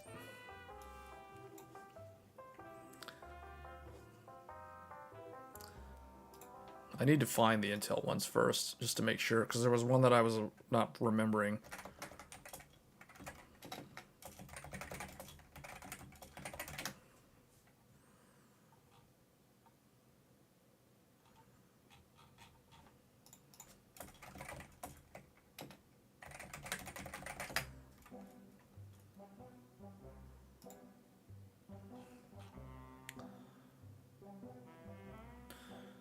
They have a better page, but I don't know, like, why am I not able to find it right now? I found the generic one, but I'll find it later. Okay, 4800, okay, that's not correct, but that's close. That's a good attempt. Okay, the correct answer is 3600 megatransfers per second. And this is 4x16 or 4x24. So 3600 megatransfers is the maximum official supported speed for single rank 4 sticks of memory. This is talking about 4 sticks of memory. And then the hardest one that I have a video about, because I know it's the hardest one, is also 36 megatransfers per second. That one doesn't change. So this one is 4x32 or 4x48. You'd be surprised. I get questions all the time about this last condition, because apparently there's a lot of people out there that want to run 128 gigabytes of memory or 192 gigabytes of memory. I myself want to do that. That's why I made that video back in January. But the reality is, when you're running 2 ranks and 4 sticks, that's way harder on the memory controller. So your maximum supported speed is significantly lower. Now, that doesn't mean that you can't run above 3600. It just means that your mileage may vary. It means that it's going to be way more challenging to run high speeds. In general, for my own personal testing, I've been able to run 128 or 192 at 4800 megatransfers without any problems at all on both AMD and Intel. No problem, 100% stable. It works fine. The problem is, once you start going above 4800, things get significantly more challenging. So with AMD, I can do up to 6,000 megatransfers with these amounts of memory. But it is not easy, guys. The thing is, I can't stress this point enough. It is not easy to do this. Like, asking how to run these densities at this speed, especially in Gear 1 mode, it's not an easy feat, because, and it's not something someone can just walk you through unless they have direct access to your computer, because there's too many variables that you have to test for stability, and those variables that you have to test are not voltages. That's the first thing. Like, it's not about the voltages, and I want to point that out. Where's my Zen timings at? Oh, down here. So, if you want to run high-speed DDR5, you have to adjust these values on the right side over here. these are the secret values. Meaning if you want to go beyond 4800 and you're running 128 gigs minimum or 192 gigabytes maximum, because eventually we're going to go to 256 gigabytes of memory, it requires manual tuning exactly of the on-die bus terminations. So, proct ODT. Notice that these numbers are in ohms. These are not voltages. These are resistance values. These are impedance values of the circuitry of the DDR5 DIMMs themselves. We are adjusting values for the voltage. We're adjusting impedance values to the DIMM themselves. So proct ODT is a very famous one because this one has existed as far back as Zen 1. The first generation of Ryzen allowed adjusting proct ODT, the resistor value. These are the values that you have to adjust manually and test, stability test over and over again to ensure that the system is rock solid. This is not easy to do. Memtest 86 will have to run for a very long time. You have to try things like, I don't know, maybe Intel burn test, or like Matt had mentioned one of those memory testers early on in the stream. I forgot which one he was referring to. He asked me a question earlier. I'm trying to find it in the chat. Did you Linpack? Linpack Extreme. That's another good one. But Memtest 86 probably is easier to just run and just without using the OS. So it requires a lot of testing, guys. But it can be done, as I showed in that video. And that is not an easy thing to do. It wasn't a video that I could just easily make on a whim. I had to test and test and test. I had Memtest 86 running for hours. I tested Forspoken for probably like almost 3 hours. You know, like I really had to stability test the system before I put out that video to show you guys that it can be done, but it's not easy. And the other thing too that I want to point out is if someone goes and watches my video, because I did a video, the video I'm referring to is how to run 192 gigabytes at 6,000 megatransfers, because that is not an easy thing to do. And I say that in the video. But if someone watches the video and they just copy paste my settings, they might not be stable because my memory might be of a different batch than theirs. That assumes that they're using the exact same memory. My motherboard is also a specific motherboard. They have to have the same motherboard. That was a Gigabyte X670E Aorus Master. That's a pretty high-end motherboard with a lot of layers on the PCB. So the signal integrity is pretty good. It doesn't really get much better than that. So that's number two. So I'm using like high-end hardware to try to be able to get this to work. And then the 7950X, I don't know if my 7950X has a better IMC than my X3D chip. This is the first time I've actually tried overclocking RAM on my X3D chip. But I know that the 7950X in the past, I could do 6400 like way before a GISA 1007B. So that's why I use that one. 192 gigabytes is overkill for gaming unless you're doing some type of work. Yeah, but you'd be surprised how many times I will put out a memory video and somebody will leave a comment on the video asking me to help them get their 128 or their 192 gigabyte kit running at high speeds because they went and they bought it like a Corsair, and they went and bought like a team group, and they put them together in the computer, and they're asking me like, how do you, please help me, I bought this kit of RAM and this other kit of RAM that don't even match, and I need to get this 192 gigabyte kit working. They're both rated for, 6,000. Please help. It's not working. I don't understand. My computer won't post. I get these questions or these comments in my videos all the time. So that's why I'm trying to address this live, so that if people have these sort of questions, we address this live, because it's like I get the same question every single time from different people over and over and over again about like how to run a lot of memory fast. It's the answer is it's not easy. You can do it, but it takes deep understanding of impedance values. It's not about voltage. It's not about VDDQ. VDD SoC. It's not about that, because I had mine running at like 1.35 volts and 1.2 volts on VSOC. You don't need to change the voltage. It's all about the impedance. So, and the other thing too is the thing that also shows me that these people really don't. They're newbies. They really don't know. So I also get the question. I'll get somebody leaving a comment saying, "Hey, I saw this video. It's a great video. Can you help me? I just recently purchased a Z790 motherboard, and I don't know how to apply your settings. Please help."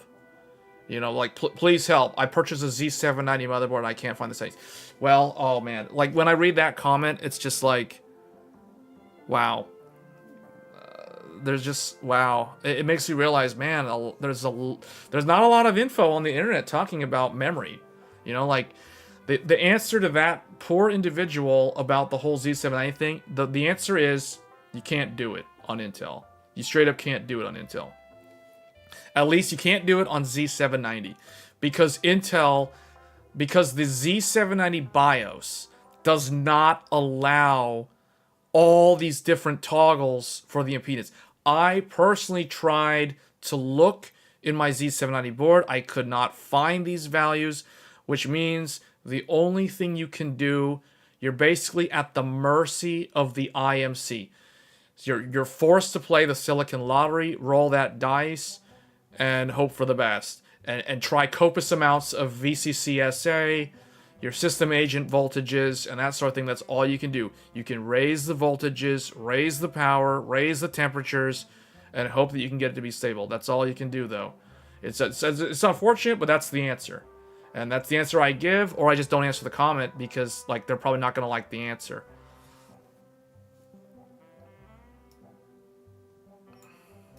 But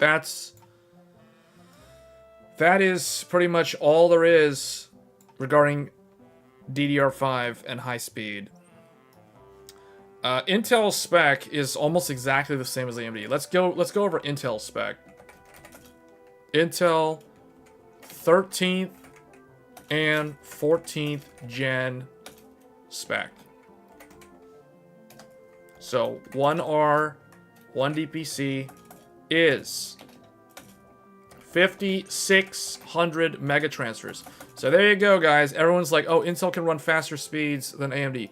Yes, if you're running like a puny 32 gigabytes of memory. Yes, it officially supports 5,600. That's the faster speed that it supports. 2x 16 or 2x 24. This is the official spec. 2R 1DPC. I don't know what this number is. I think it's actually 50. Or I think it might actually be 48. But this is where I needed to find that that web page. I'm using the wrong computer. I bookmarked it on my other computer. I don't have it bookmarked on this computer. So this one I don't actually know. So I'm just going to skip that one. What I do know is that these last ones are just as bad as AMD. If you consider 3600 mega transfers bad. So once you go to 4 sticks, the behavior is exactly the same.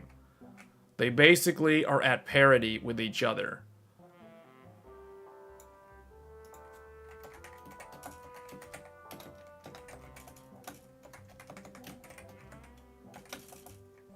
Which means, if you want to run 192 gigabytes on a Z790 motherboard, you're not going to be running it too fast.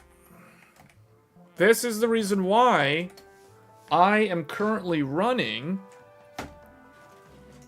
So on my 13900K, I'm currently running 4 sticks of memory. I'm running 2 Ripjaw S5 kits that are both rated for 5600 mega transfers. So I'm running a total of 128 gigabytes on a 13900K, and the speed that I'm running at is 4800 megatransfers. Yes, 4800 megatransfers on a 13900K. Because that is stable, and that's what I want. I want it to be stable. So I don't actually know what this one is. I can try to find it.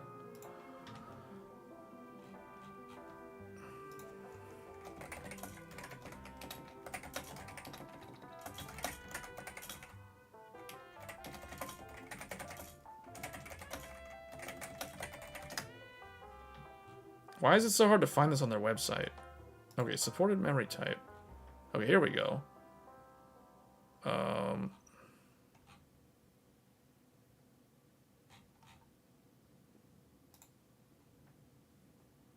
Why is it so hard to find this information on their site?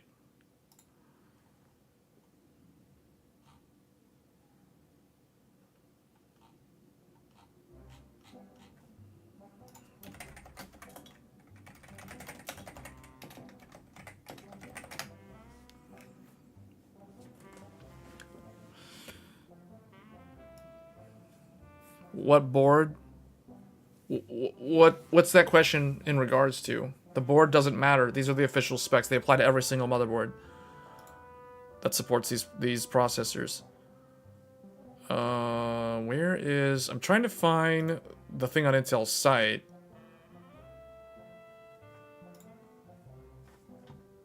Man, I gotta change this song real quick. I gotta, like, teleport out of this place, because it's, like...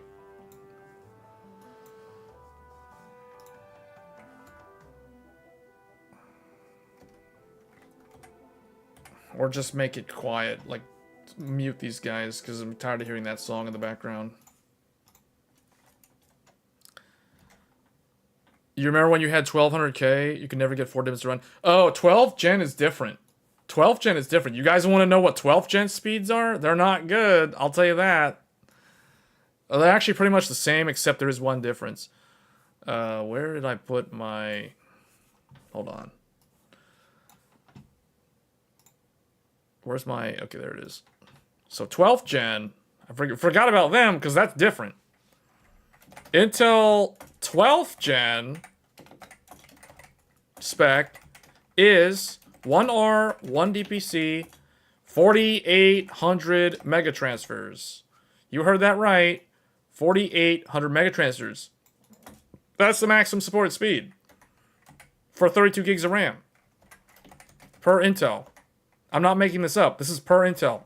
This is on their website. I guess I'll have to just show you the website, the page I was able to find. Now, I don't remember what this one is, because this is the one that's hard. The ones in the middle are kind of like whatever. I'm pretty sure this one's like 36. It might actually be slower, but I think it's the same.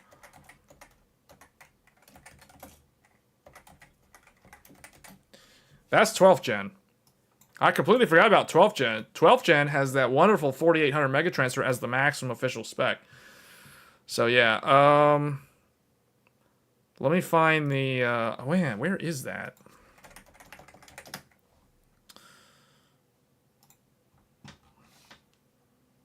All right, let me just go to the website, or just show what I'm trying to find, and I can't find it.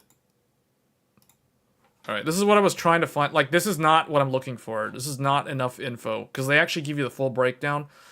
This doesn't go into the detail that their other webpage goes into, but it's like, this is all I could find.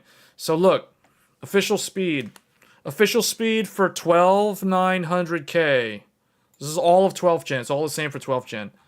There you go. DDR5 4800 up to, meaning less than or equal to, not greater than 4800 megatransfers. That's the maximum speed. That's single rank. That's not dual rank. Where, man, why can't I find the actual...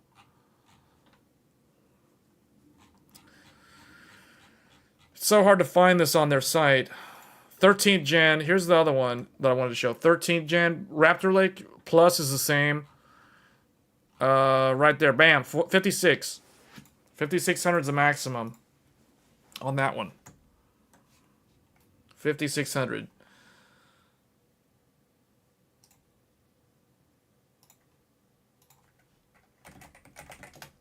All right, now let's find AMD's.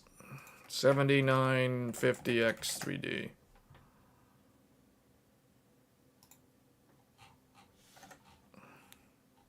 See, at least AMD gives you like the full breakdown. Intel does have the full breakdown. It's just buried somewhere on their site.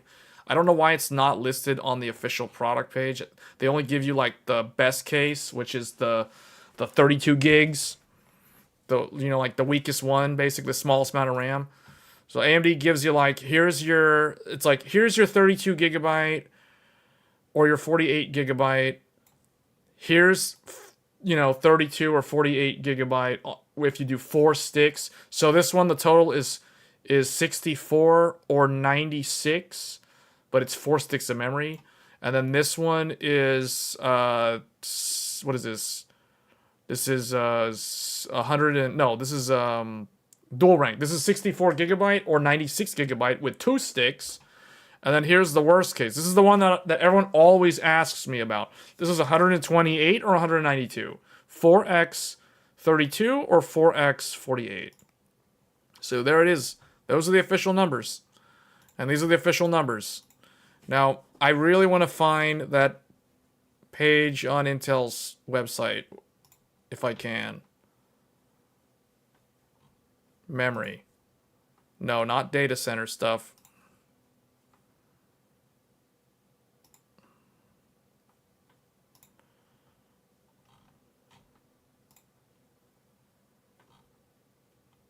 This is, like, come on. Where is this stuff? Like, why is it buried away somewhere?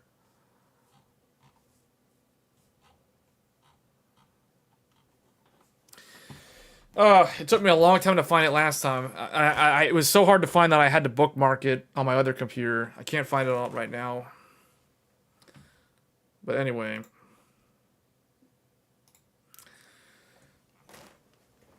You have Asus X670E Crosshair Hero. Yeah, that one's one of the best ones for overclocking. I wish I had something like that. I mean, the Aorus Master has been really good. The ASRock Steel Legend is actually really good. Like, it's really good. So, for those wondering, I'm running on an ASRock Steel Legend right now, and the RAM's at 8,000. And it's been rock solid. In fact, what surprised me about ASRock was when I didn't clear the CMOS when I swapped the RAM, and it was just able to just boot anyway. Although maybe there was stability problems because that RAM. Well, although there shouldn't be because the RAM's rated for 8,000. It was running at 6,400. But usually on other motherboards, I have to clear CMOS. Sometimes it won't post if you change RAM. But man, ASRock, they know what they're doing. Like, I don't know. It's just something about ASRock. The BIOS is like smart or something. It's got like AI.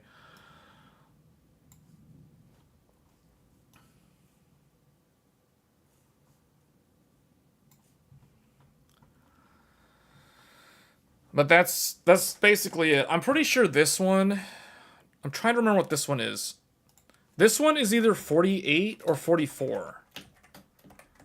But I can't remember the exact number for this one. The dual rank. I know it's not the same as 56. It's some 4,000 number. I just don't remember what it was. It might actually just be 4,800. But I don't want to give you guys the wrong information, so I'm not going to list that. I have to go back and look at one of my older videos, because I've already talked about this in a previous video. But yeah, these are the specs. So basically what we can infer from this is that if you want to run really, really fast memory, as fast as possible, the 13th gen and the 14th gen will, in theory, have the best support or the best capability of hitting those high speeds because they start with the highest official speed. Second best would be AMD, because AMD has the second fastest starting speed at 52. The third and final place would be Intel 12th gen, because Intel 12th gen has the lowest starting speed at 4800 is the maximum supported speed. So that's what I've realized. And I think that kind of holds true, because I know there's extreme overclockers have already hit like 8400 on Intel, and I think some are even faster now. AMD APUs would run fast. Yeah, AMD APUs could be a game changer. Like, in terms of the memory, And here's the thing, guys. That's a really good segue, Nero, with the AMD APU, because we don't know what Zen 5 is going to change, but the 8700G, think of that as like a Zen 4 Plus. And I know that there was a written review of the 8700G where they were running F-clock. So I'm going to have to start erasing some of this stuff. But like the Ryzen 7 8700G had an F-clock running at 2400 megahertz.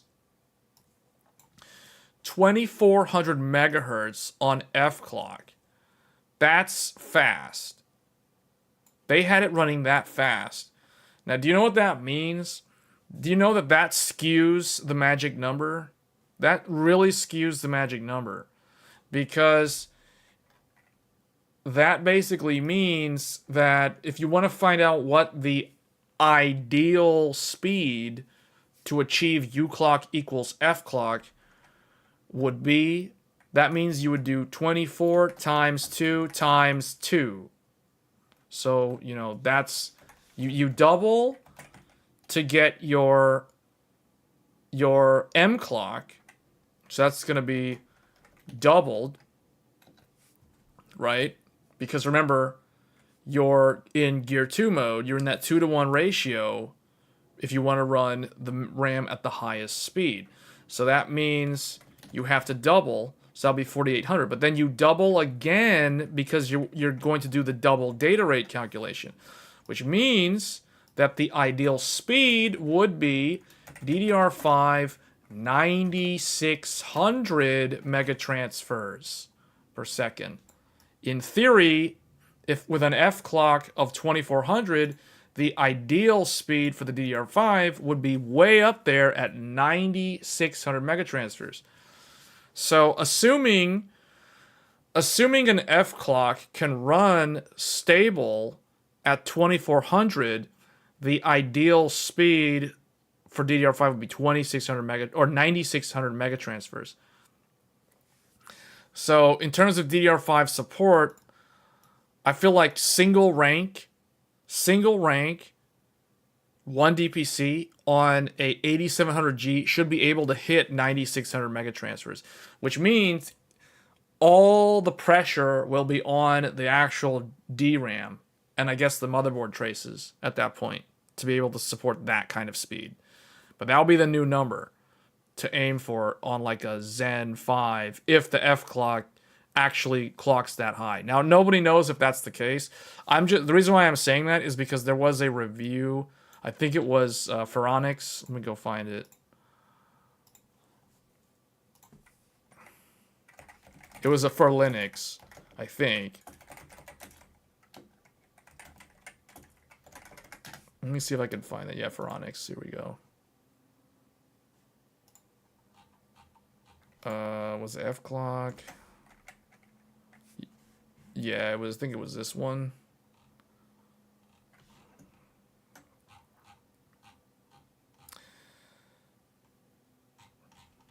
Okay.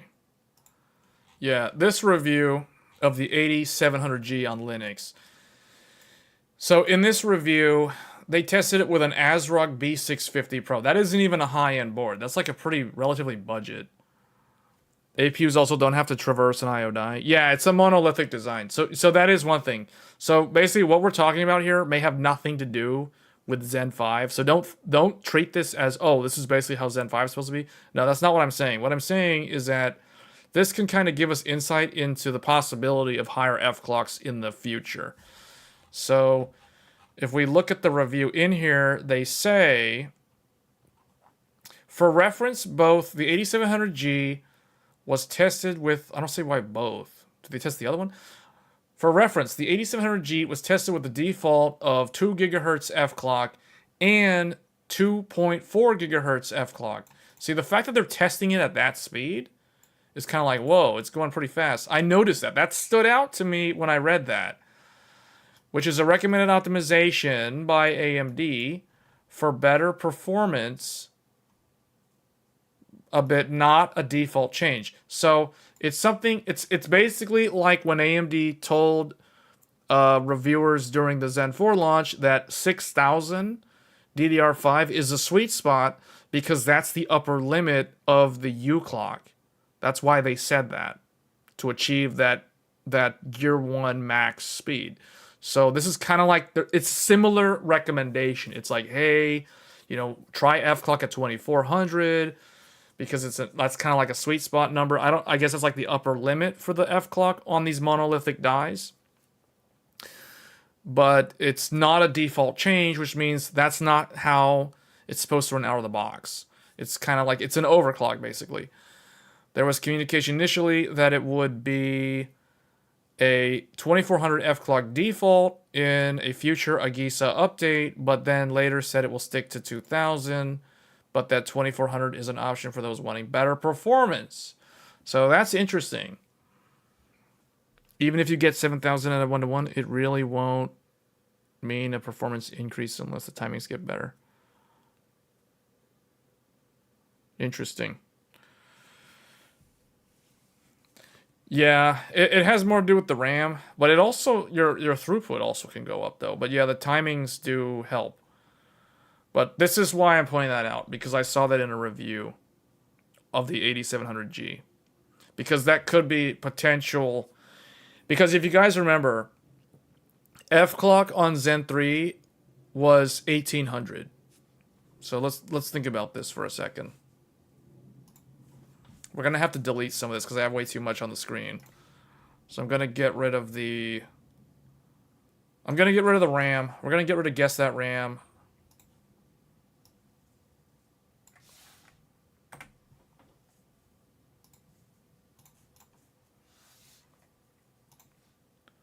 Okay.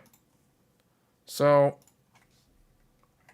if you guys remember, Zen 3... basically Ryzen 5000. F clock was kind of maxed out around 1800 megahertz. You guys remember that? That's the reason why 3600 was a sweet spot. Because U clock equals 1800 megahertz. M clock equals 1800 megahertz. What does that mean? That means, that implies that DDR4 runs at 3600 megatransfers. This is where this is the reason why I have just proven to you guys, this is like a mathematical proof for those wondering or those watching, as to why when you were building a Ryzen 5000 based PC, if you ask your tech friend or whatever, like what type of RAM should I get, they'll always recommend that 3600 DDR4. That is why, whether or not they knew the real reason why that was the magic number, but this is the reason why, because that was kind of the upper end of F clock in the Ryzen 5000 series. F clock, U clock only increases bandwidth, which is not really limiting factor. Yeah, but your throughput's still going higher though. Your bandwidth goes up, so your memory writes, your memory reads, your memory copies, all of that is going to go higher if you run your controller and your fabric at higher speeds. But because the fabric works the way it works, the fabric, and I've tried to explain the fabric to people in the past, don't think of the fabric as like a core. So it's the wrong way to look at it. Think of it like a wide lane highway, and you can put a bunch of data, or you can put a bunch of cars on that highway. So, and the wider the highway is, the higher the F clock speed. Think of it that way. Don't try to think of F clock. Don't be like, oh, this is 1800. That's not that fast compared to the cores. Don't think of it like it's something that's supposed to run at a speed, just for the sake of running at a specific number. But that's where that number came from. So the reason why Zen 4 Ryzen 7000, F clock equals 2000. See, so notice the gen-on-gen improvement. F clock used to be 1800. Then it became 2000 with the current generation. So what is to say that it doesn't go up higher with Zen 5? That's all I'm saying. And the fact that AMD was recommending Pharonics try 2400 on 8700G, that means that AMD internally, that implies that AMD internally knows that the 8700G's fabric, because it's monolithic, it can clock higher. Now, I don't know if the monolithic versus the chiplet even matters for the F clock. It probably does to some degree. But it kind of implies that you could get an uplift in your F clock speed with the newer silicon. Because Zen 3 had a chiplet that had an F clock of 1800. Zen 4 has a chiplet with an F clock of 2000, which means that it kind of implies that Zen 5 could have an improved F clock throughput, which translates into a higher frequency number. So that's all I'm saying. So U clock equals 2000 megahertz. If you want it to match, just like with the Zen 3 CPU, that implies M clock equals 4000 megahertz, which implies that the DDR5, therefore, whoops, I messed it up. Whoops, I didn't want to delete all of it. The DDR5 runs at 8,000 megatransfers per second, or it would need to run at 8,000 megatransfers per second in order to maintain the similar behavior that Zen 3 did when it comes to the relationship between F clock and U clock.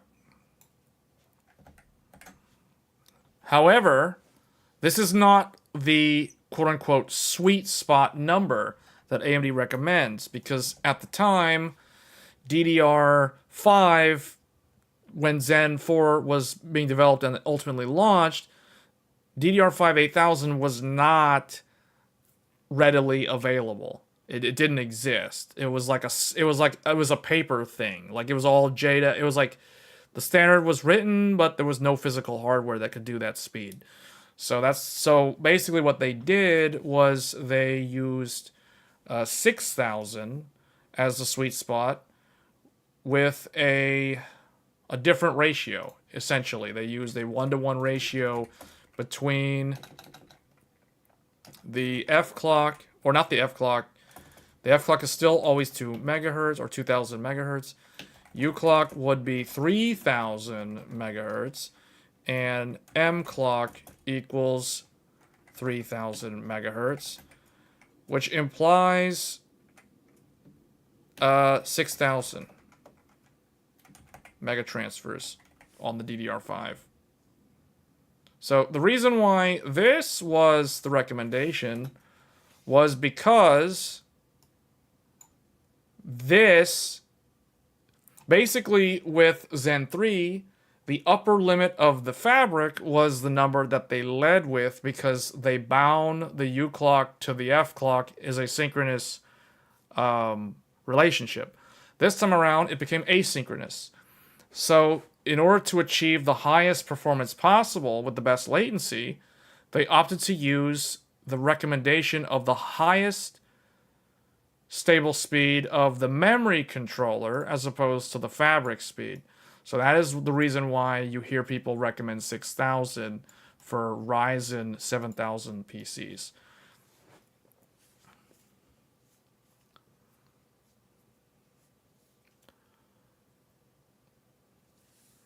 And for those that are wanting to understand, like, why is U clock here and M clock the same, but F clock's not?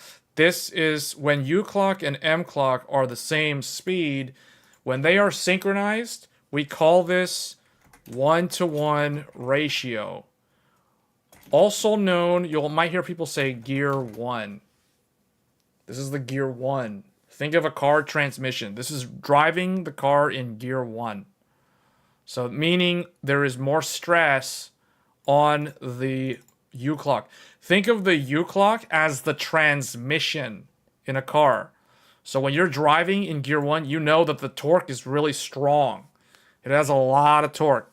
So it's running at, it's the 3000 is the upper bound limit on that memory controller's clock.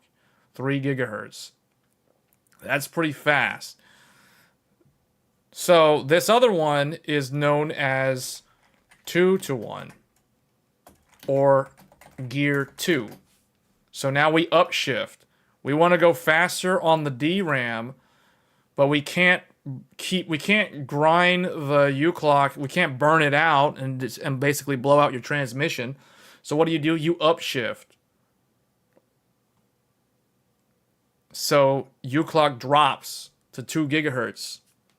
It basically drops like it goes to a higher gear. It relieves the stress on the memory controller. And when you do that, that opens up the door to run at these higher M clock and DDR5 speeds. Just like a car's transmission.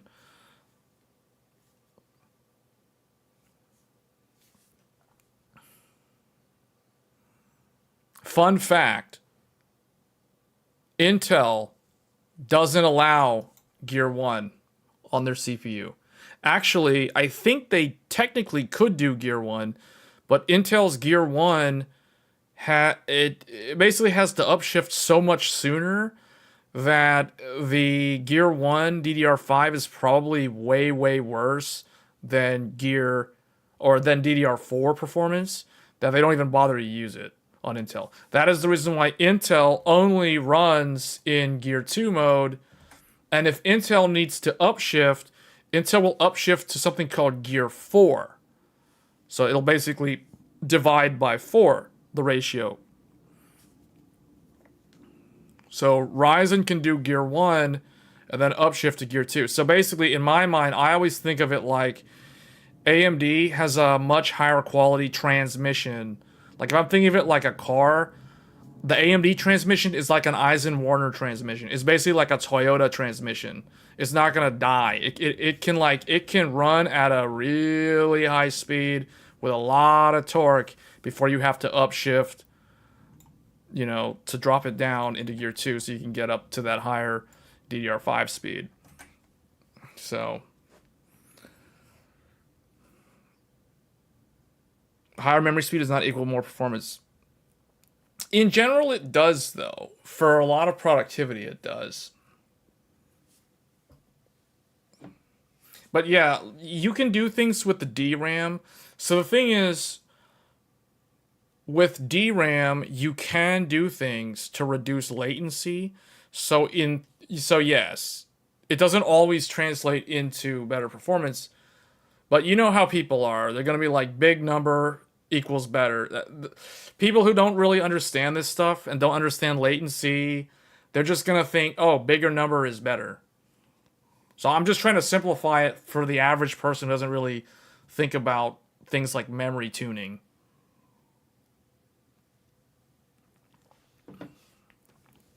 A new update BIOS 2007 just came out yesterday for the Asus motherboard for support for Zen 5.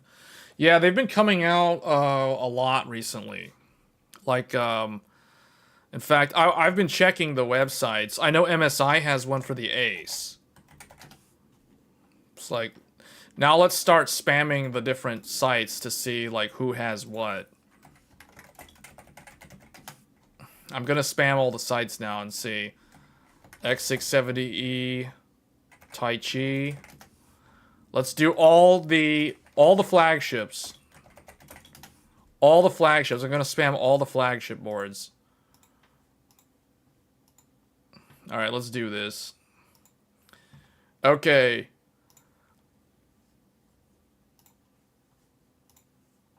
Check it out. MSI, you're first. Alright, why is this thing? I guess get rid of Zen timings. I don't need them anymore. If I need to bring them back, I'll bring them back.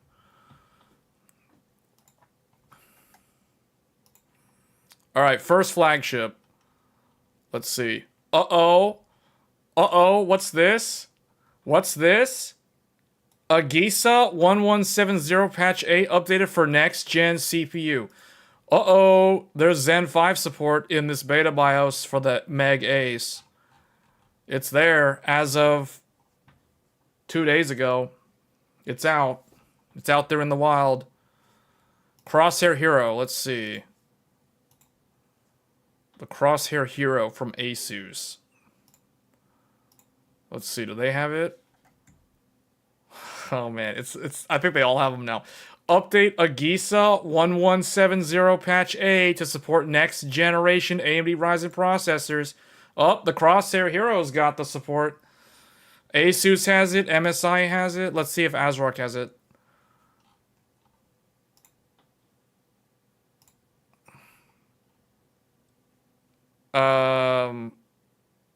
I don't think ASRock has it yet.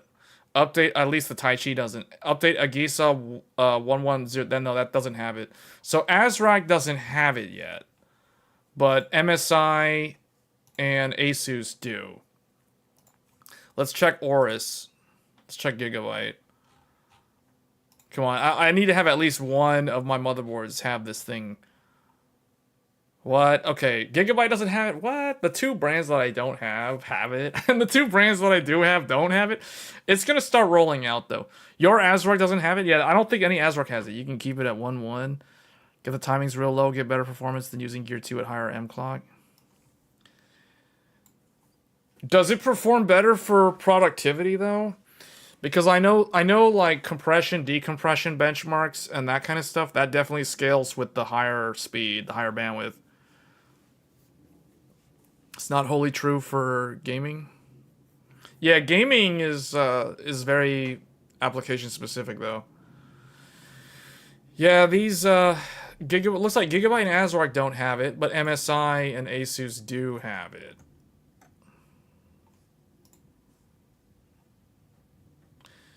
They're out there in the wild. It's looking more and more like Zen 5's coming next quarter, guys. Just from this, anytime you see this happen, you know it's like it's not gonna be too much further out to wait.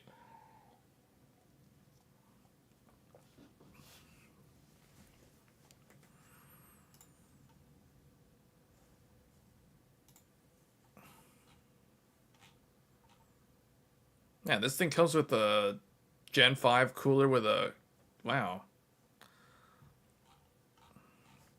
I'm really curious to know what the motherboards are going to change in terms of the chipset.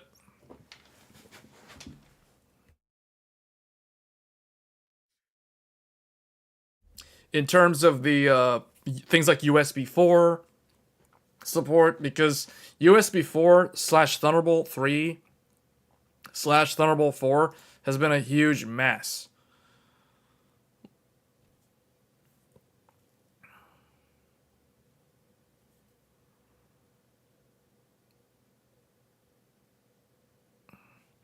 We're talking about a 8700G, right? When you're saying upping F clock up to 2400, I'm pretty sure you're referring to 8700G, because I don't think there's a lot of Zen 4 CPUs that can do 2400 on the F clock.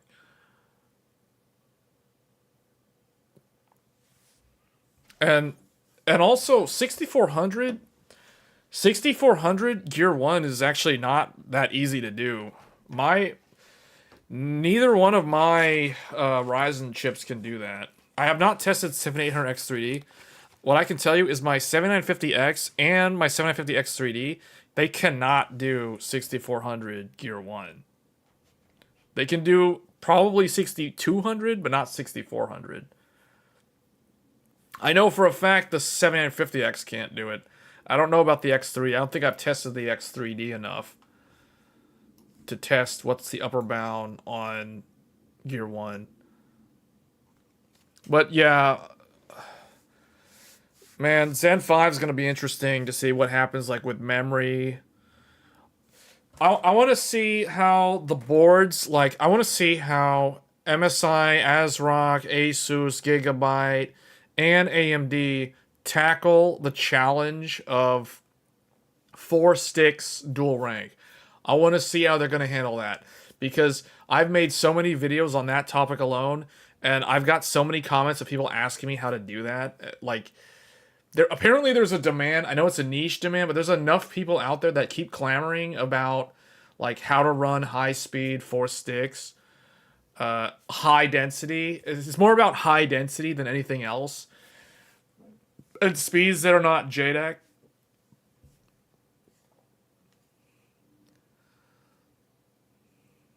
Even though there's like so few people that want to do that, it's just the fact that there's people that keep on asking me that. And that's only because I kept making videos about DDR5 that I keep getting those comments and questions.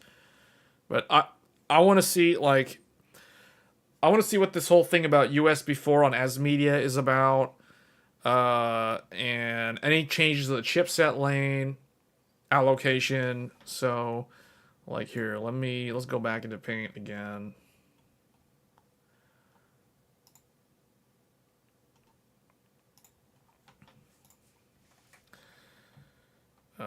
Let's remove all of this stuff. Let's remove 12th gen. We don't need this.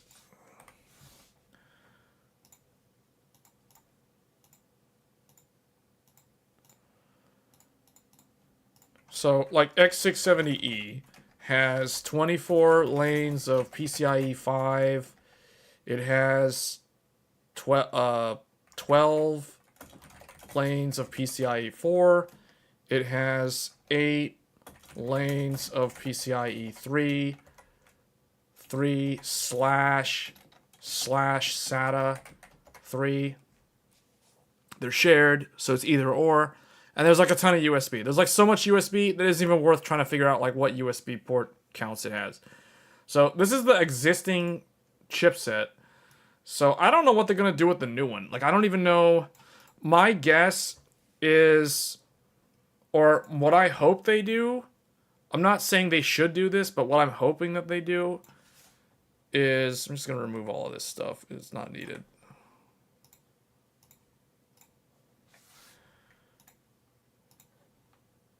Let's draw the chipset. So, well, okay. Right now, the CPU is there. The B650 is here. The other B650 is here, and then it becomes an X670 by combining them. I know it's not called B650. I know it's some Renesas something Promontory, whatever the internal code name is. It isn't even an internal code name. It's like the official name. So, but I'm just going to simplify it like this for the viewers so that they get an idea of what an X670 chipset actually is. That's X670. X670 is just two B650s daisy-chained together. Like this. So if you have an X670 motherboard, you basically have two B650 chipsets daisy-chained together to the CPU. And then this is socket AM5. Okay? So this is the existing, this is what exists today. But here is where if I was the product manager or whoever gets to make this decision at AMD in terms of the chipset improvement, this is what I would look at. Number one, the existing bandwidth between the CPU and the downstream chipset, the primary chipset, which is the first B650 chip, or the Renesas Promontory, whatever it's called, Promontory 21. This is PCIe Gen 4 bandwidth. 4 lanes. 4 lanes of Gen 4. Now, I know that the CPU supports Gen 5. However, the chipset today supports Gen 4. So the first thing that I would do if I was on the design team was I would say, hey, we need to make this either Gen 5, or if we don't, if that requires like too many retimers, that's too expensive, I would make it 8 lanes.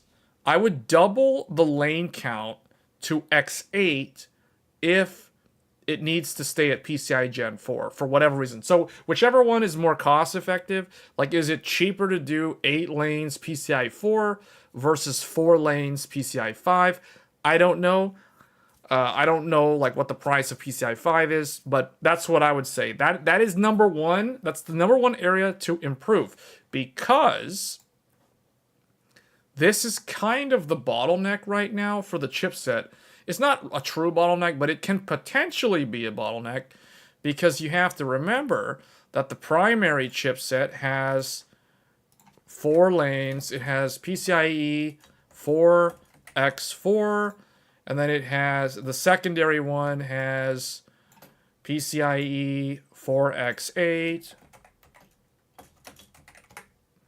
And then over here on this side, it has, this one's got, and as we get closer to the launch of Zen 5, you guys can expect to see way more content on this YouTube channel regarding this topic, specifically the chipset. So if you guys like this stuff, if this seems very intriguing to you, feel free to subscribe to the channel. It does motivate me to make more of these type of videos. So this is the chipset. So this is what we have today. But what I'm saying is, if you look at this, look at how much potential bandwidth is hanging downstream off of a 4-lane PCI Gen 4 expressway. So this, to me, looks like a bottleneck. Just as somebody who has used X670E basically since launch day, this would be a thing to improve. This is definitely an area of improvement for the new upcoming chipset. I'm not saying they're going to do this. I'm just saying, as a consumer of the product, looking at the existing product as is, this is one area where they could improve the next generation of motherboards.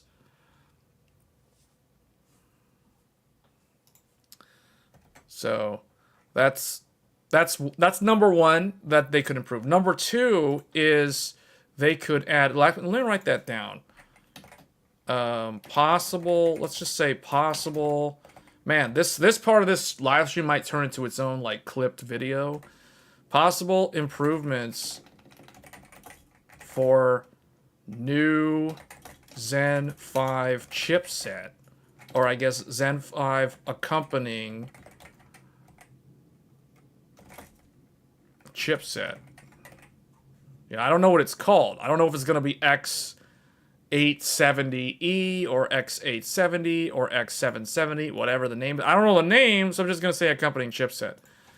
So possible improvements. Number one, increase, or I guess we'll just say double the bandwidth from CPU to chipset.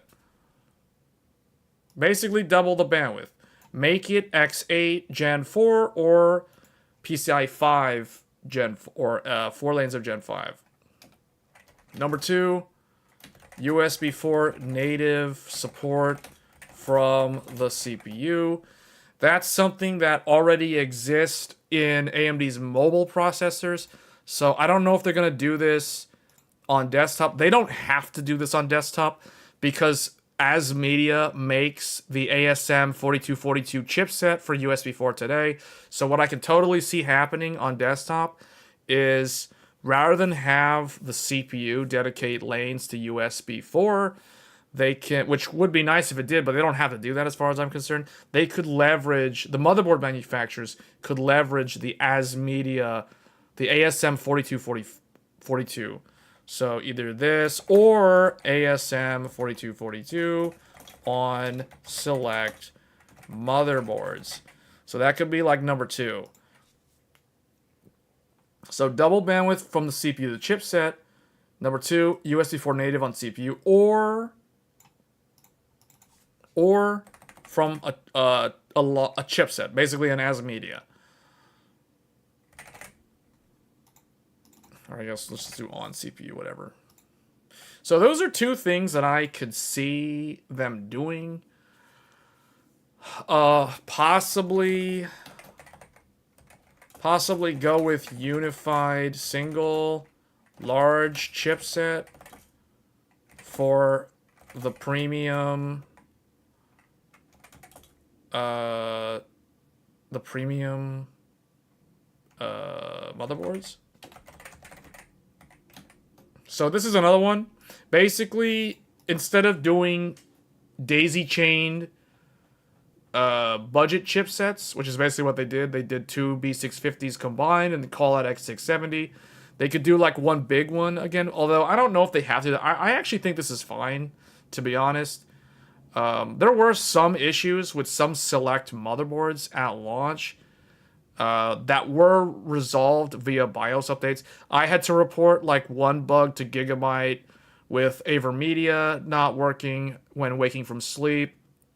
When it was on the downstream chipset versus the single chipset, they fixed that in the BIOS update. That was like a Gigabyte problem. But you know, stuff like that could potentially crop up as early adopter teething issues when you go with a daisy chain design. So, but I think if they go with the daisy chain design again for the high-end chipset, I don't really think that's a deal breaker or anything. That's definitely, I mean, it works.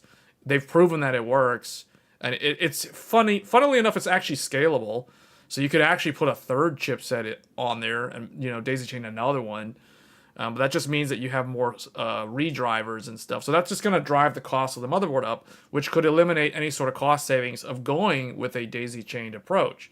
So maybe a unified, larger chipset for the premium boards might be a consideration. So that could be like number 3. So these are kind of like my thoughts on what I could possibly see AMD do with the new motherboards that are going to launch alongside Ryzen 9000. And I guess more lanes is always nice, but I don't think they really have to. I feel like this is a lot of lanes to work with. If anything, just more internal lanes, like increase this, you know, which goes to my bullet point number 1.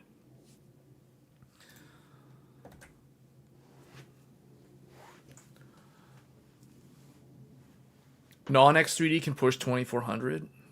Really? I've heard like 2133 is a possible F-clock speed, but I've never heard anyone doing 2400 on like a 7950X. Earlier boards need a chipset fan. That was X570. That was different. Yeah, no, the chipsets are... I think AMD did the design for the chipset. I know that it was originally farmed out to another company. I forgot who it was for like the very first one. Or maybe I'm thinking of X470 or something, or maybe that was X570. I don't remember. It's been a long time. Or maybe AMD farmed out the B650 chipset design to another company and AMD did the other ones in-house. I don't remember. I may have that all mixed up and backwards. But that's definitely a discussion topic for future content on this channel. For sure. Because we are going to start talking a lot about motherboards soon.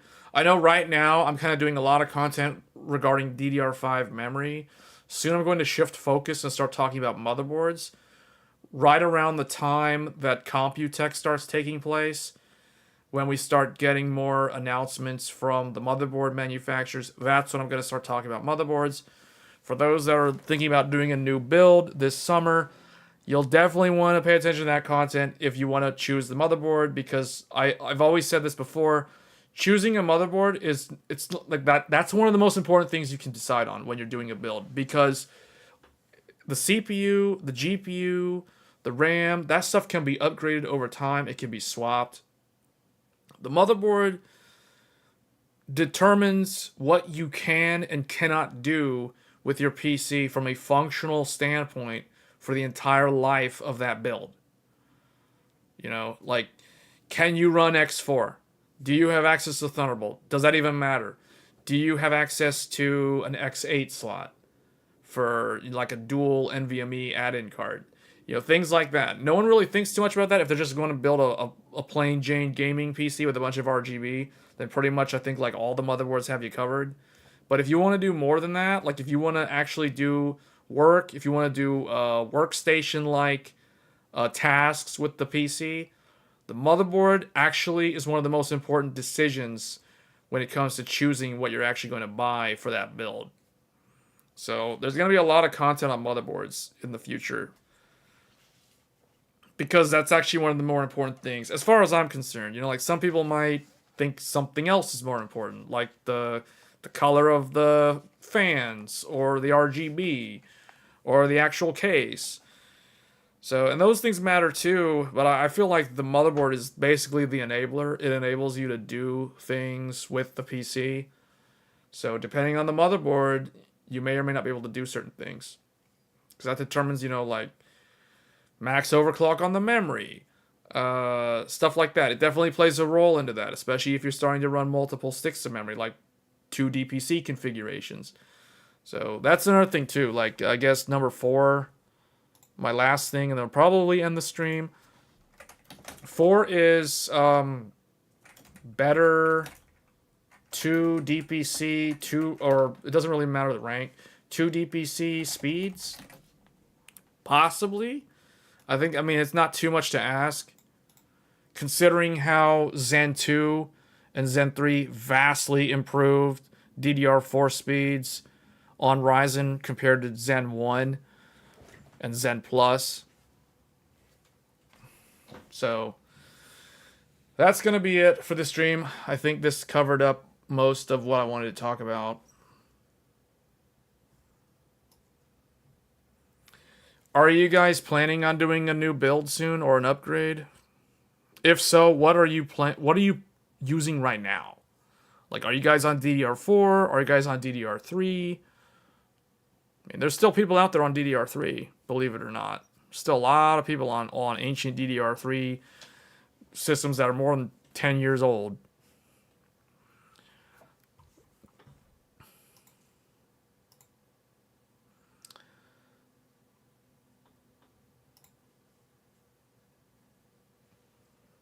You're on DDR4 3600, 64. Am I going to join the VC? Probably not tonight, because I think there's something I gotta do after stream that I was supposed to do yesterday and I forgot to do it. Maybe, we'll see. I'll probably pop in there, like, if I am able to.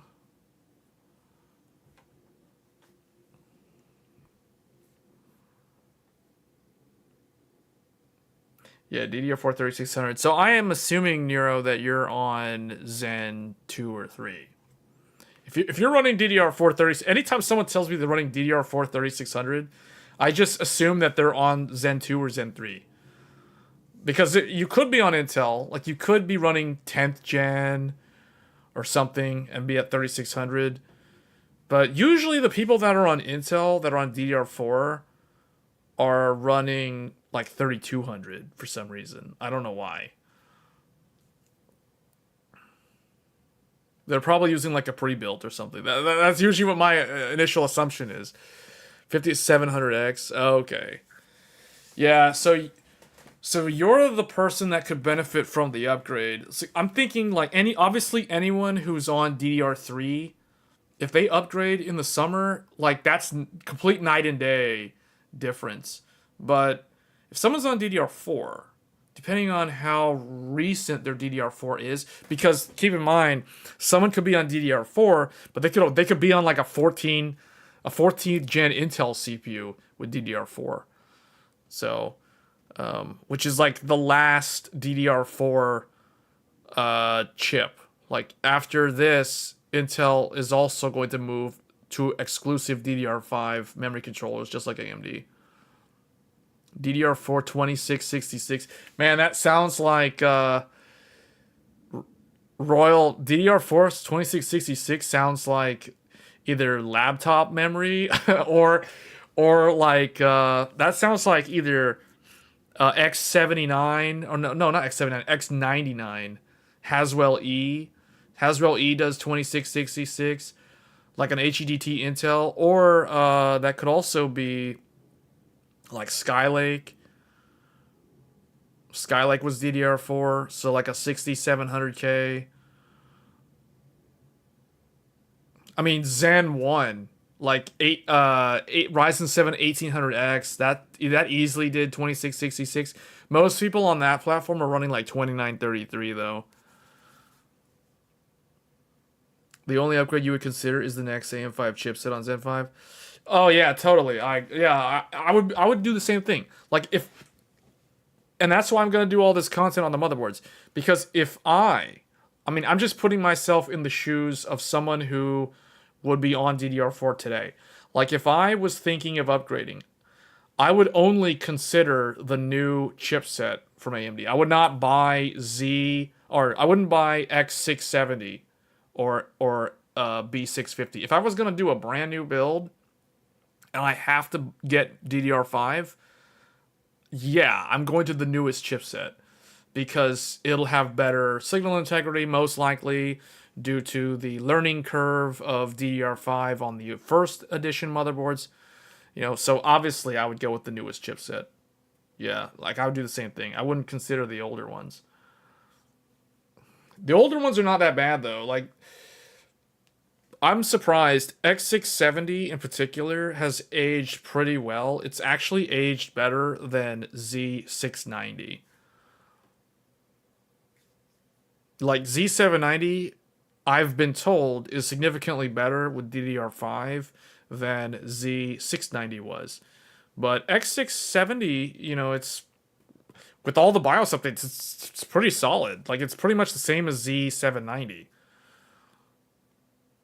Even though it's like it's the first generation of DDR5 on AMD, whereas Z790 is the second generation of DDR5 chipsets on Intel.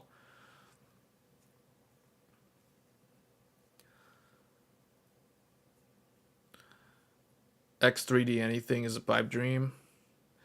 Well, here's the thing. Like you remember, guys, keep in mind that the non-X3D that launches in a couple of months, assuming it's a couple of months, I'm just going to say Q3. I don't really know, but I'm just going to assume Q3.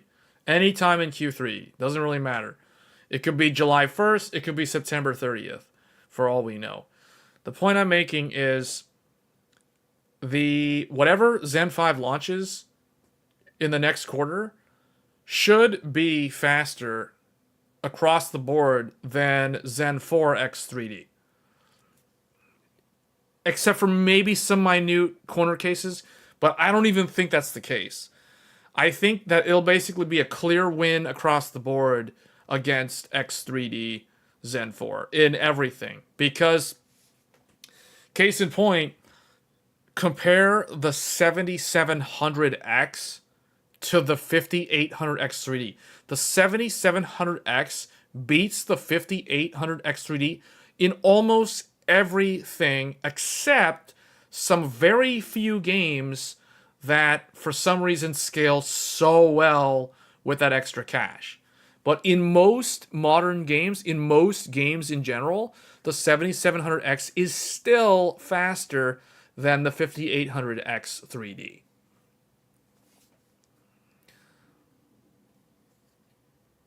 So that's why I'm saying, like, even a 6-core or 8-core Zen 5 with no X3D is still probably faster than the previous generation's X3D.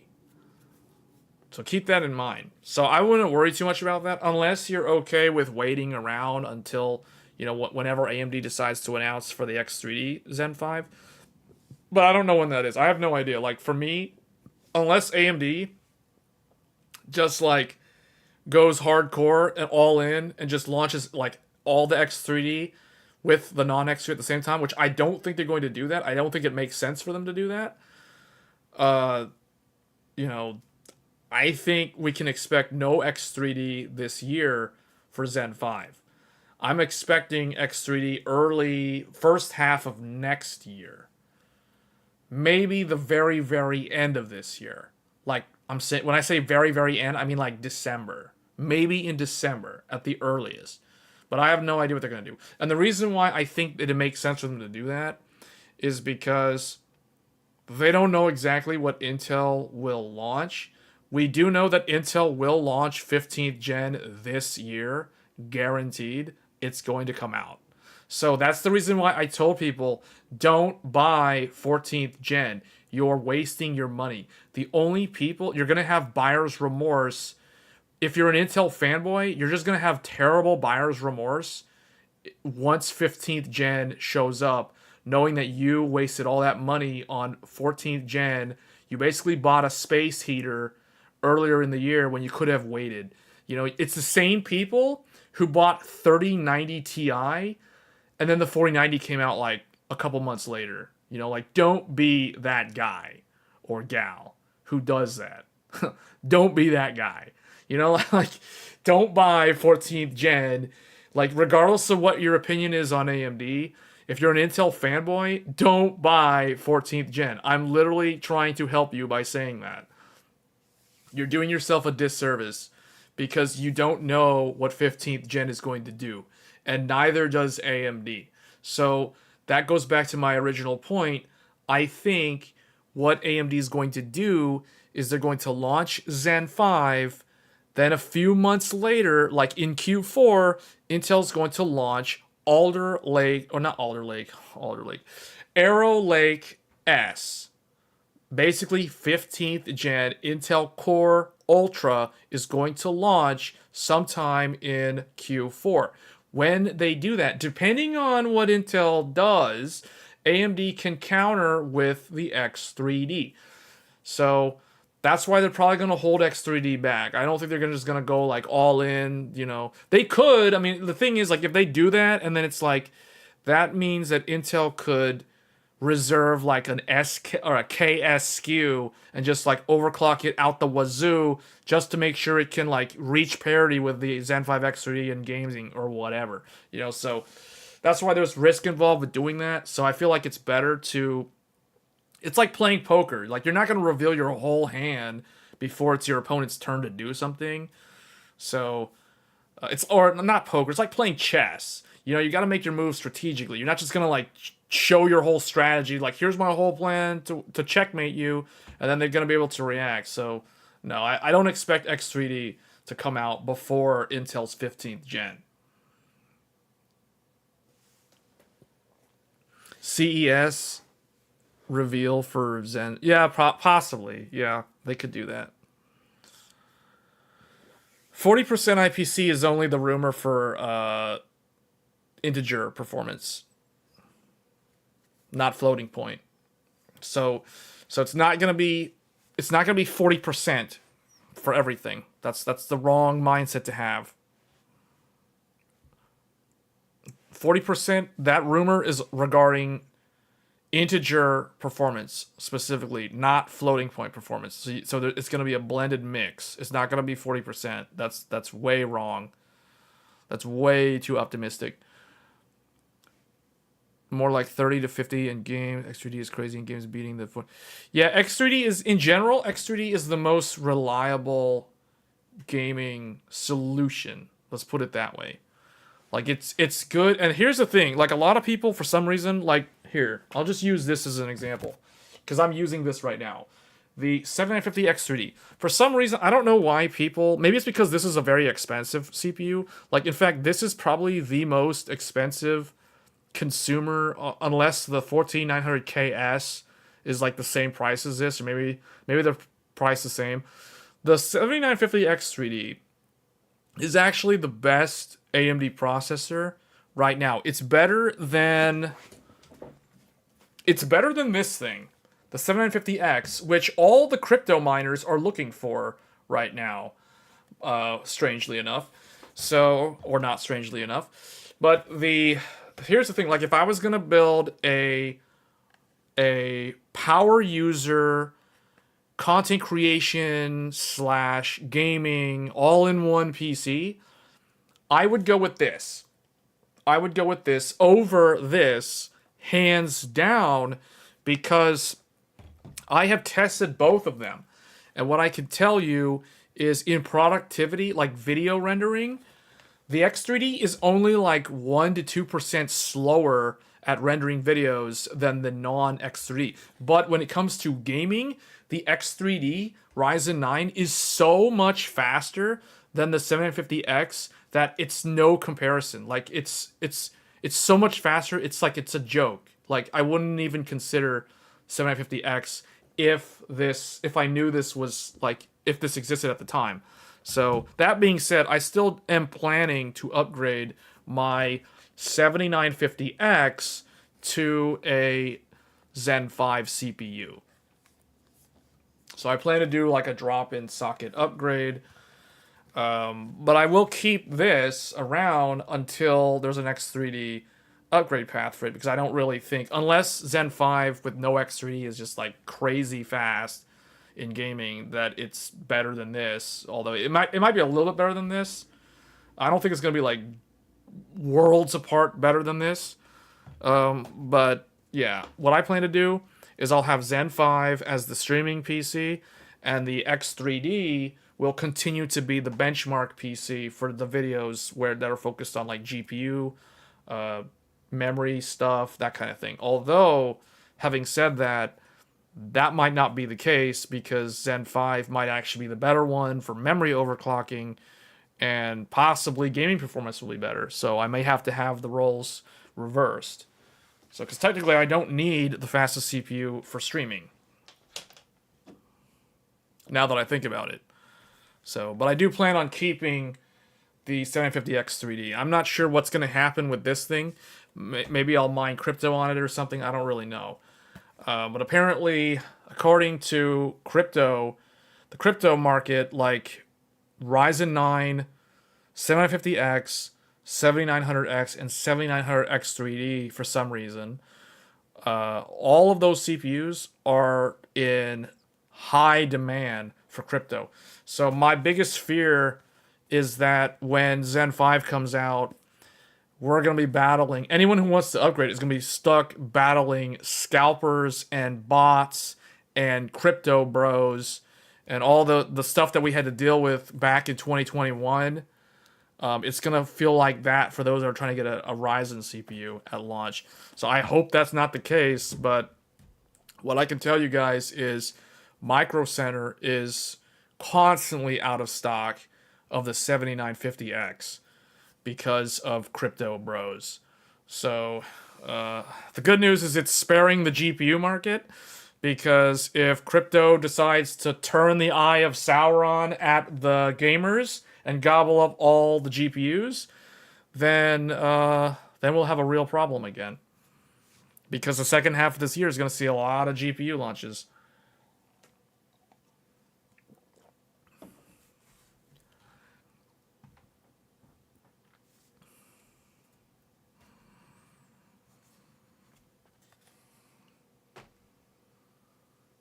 But yeah, regardless, I'm going to get Zen 5 and upgrade from the 750X, see what it's all about, and make a bunch of videos about it. And then probably do the same thing with the other hardware that comes out in Q4. Mini PCs may take the brunt of crypto. The precious. Yes, yes. It is the precious, guys. Like, literally, I was talking to the guy. So I bought the DRAM kit, right? Like, I went to Micro Center and I bought the 8000 mega transfer kit that I'm using right now. We're streaming on the 8000 kit right now. I bought it from Micro Center. I was talking to the sales guy and I was asking him about, like, you know, what's the deal with this? Like, why do you have none of these? Every time I look at the site, you have like 0 in stock. And he's like, they'll get these web orders from these random people that aren't regular customers. They're just buying up all these CPUs, and they're buying like all these really cheap air coolers. It's like the cheap $30 Thermal Right or the Cooler Master, you know, some cheapo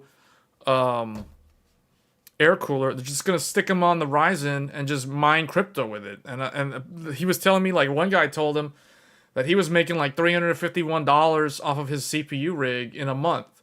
You know, like, that's $300, you know, okay, you subtract electricity, you know, that's like 1 month, man. Just the computer is just sitting there mining crypto.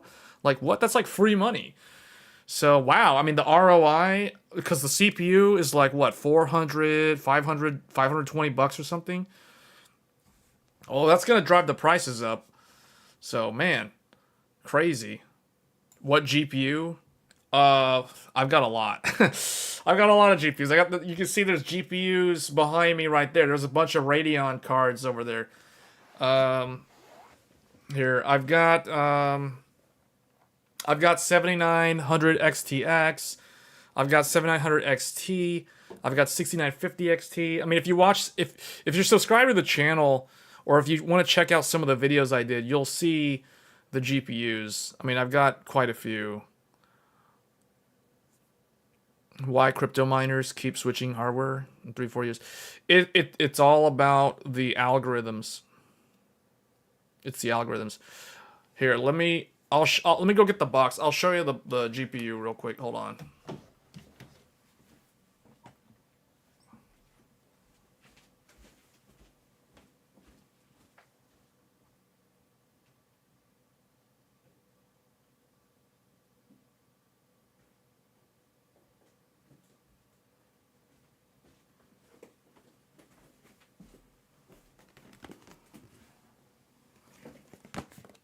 Here's the box.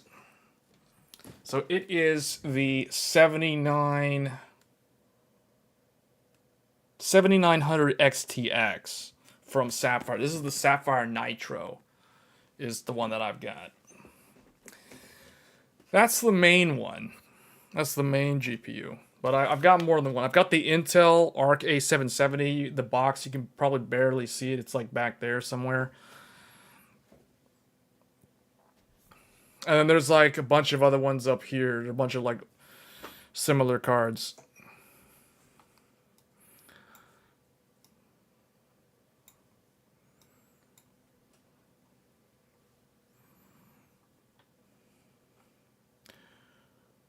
Crypto miners keep switching because of the different algorithms. It's because somebody somewhere one day decides to invent a new crypto coin. And I don't know how they gain popularity, but somehow it becomes popular or it becomes profitable. People start mining it.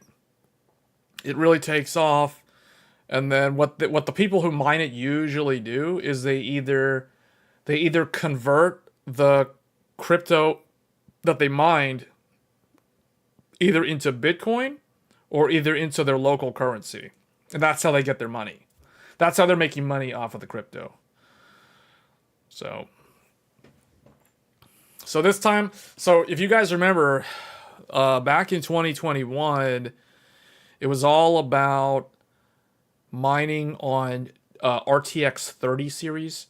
It was all about GPU mining. It was mostly RTX 30 and to a lesser extent Radeon 6000, so the RDNA 2 GPUs. But the reason why it was mostly GeForce was because NVIDIA had way more wafers than AMD in a supply shortage, as you can imagine. So there wasn't that many RDNA 2 GPUs to find, basically. They were in short supply, and the GeForce cards were getting gobbled up constantly. So the gamers were feeling the heat because they couldn't buy a GPU, and the GPU prices went way up because you can't buy them. So there's a supply problem, so supply price goes up because demand is so high. So yeah, the GeForce stuff was what everybody was mining on. This time around, Ryzen.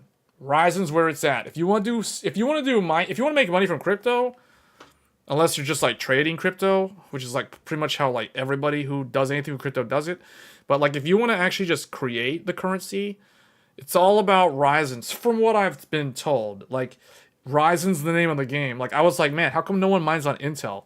And as soon as I ask someone who actually mines crypto, they just start laughing. They kind of like have this weird kind of like snobby laugh. Like, Intel? What are you talking about? Intel? Mining crypto on Intel? Like, why would you do that? And I'm like, I'm just asking, Like, hey, I mean, I'm not, I don't know.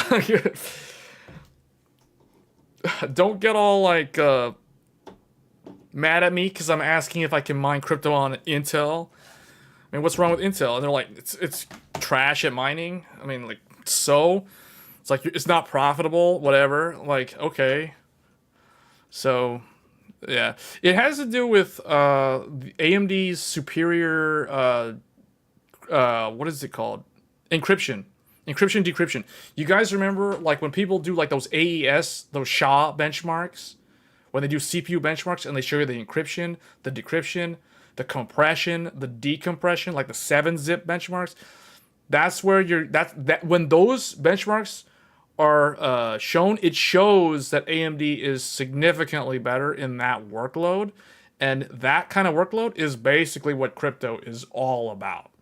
So that's the answer. That's the reason why all the crypto bros are going after those AMD CPUs. They all want that Ryzen. It's all about that Ryzen gold, as they say. If GPU mining comes back, we sacrifice Intel GPUs for the greater good. The problem with that is I don't think Intel makes enough of them. I just don't think, I could be wrong, but I know somebody said that Intel shipped a lot of GPUs, but they're like such low-end parts. I don't know, man. That's funny though. Like, never did I think that I would see the day where I would run a AMD CPU plus an Intel GPU.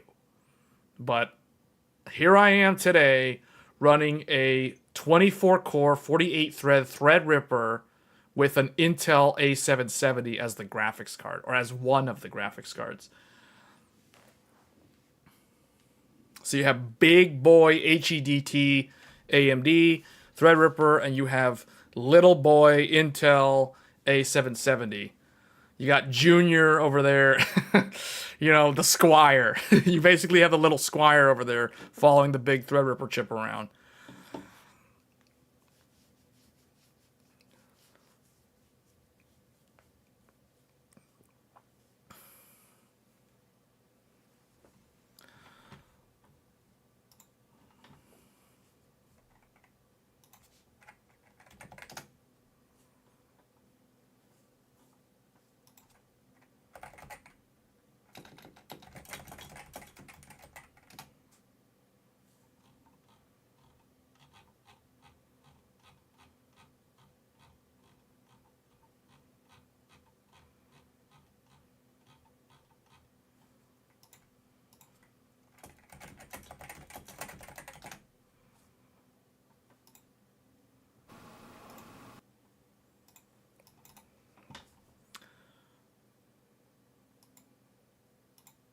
Here's my computer, for those wondering. So this is the Threadripper. Where's my mouse? Why is the mouse not showing up? There it is. This is Threadripper. For those that didn't watch the video I did on how to add like bifurcated PCIe NVMe card, which is basically what this is. I did a video about this recently, earlier this month actually. And this is my main computer, for those that are probably wondering, like, well, what is the main computer? Well, it's like, we're talking about Zen 5, but it's like, no, actually, the main computer is a workstation. So, but this is it. So you got Threadripper up here. This is Threadripper being cooled by a Noctua air cooler. And then we have an NVMe. There's 4 M.2 drives right up here in the top PCIe slot. So that's the bifurcated slot. Then we have a Radeon 7900 XTX reference card as the primary GPU right here. Then I have an Avermedia 4K 60 HDR capture card down here in an X4 slot.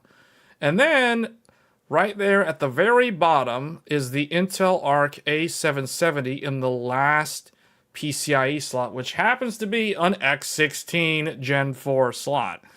So this thing has, the Threadripper is a beast, and this is an example, because when people are like, well, why would someone use Threadripper? Well, there's lots of reasons. You can do a lot of virtualization. You can do network virtualization. You can do VDI apps. You can run GPUs in virtual environments. You can run GPU pass-through mode. I mean, the list goes on and on. Basically, Threadripper is for those that actually do, like, real productivity things, or host a lot of apps on the metal, on the hardware. It's basically something for a power user, a true power user. Not necessarily an enthusiast, because an enthusiast just probably wants to play games or benchmark stuff. But this is what I consider a real power user workstation. Every single PCIe slot, except for the X8 slot, because it's covered up by the Radeon GPU, because it's a triple slot GPU, is in use. Like fully loaded, all the USB, everything that the motherboard offers, it's using it. So there's a use case for it. So this is the reason why, going back to what I was saying earlier, the choice of motherboard is always, I feel like it's not really talked about much. Because you can do a lot of things depending on what the motherboard offers. So this motherboard has so many PCIe lanes, and the Threadripper CPU internally has so many PCIe lanes that it allows me to connect all this stuff. So what I can tell you right now, I've got 7 NVMe drives. 7 NVMe drives. 3 on the motherboard, 4 on that card. That's 7 NVMe M.2 drives. Then I've got, I think there's two hard drives for the archive footage for the YouTube channel that I move. Once stuff is edited and it's already on YouTube, I basically put the master copies on the hard drives for storage. So I got 2, I think they're like 10 terabyte or hard drives connected to this. And then I've got, I think there's 2 SATA SSDs, so 2.5-inch SSDs as well. So lots of connectivity, as you can imagine. This is the sort of system that somebody who works in production for like video, like professional video production, that kind of stuff, like video editing for film, those sorts of things. I don't know about film, but yes, they could use, Threadripper is commonly used for making Hollywood movies. For the people who edit, they're using something like this.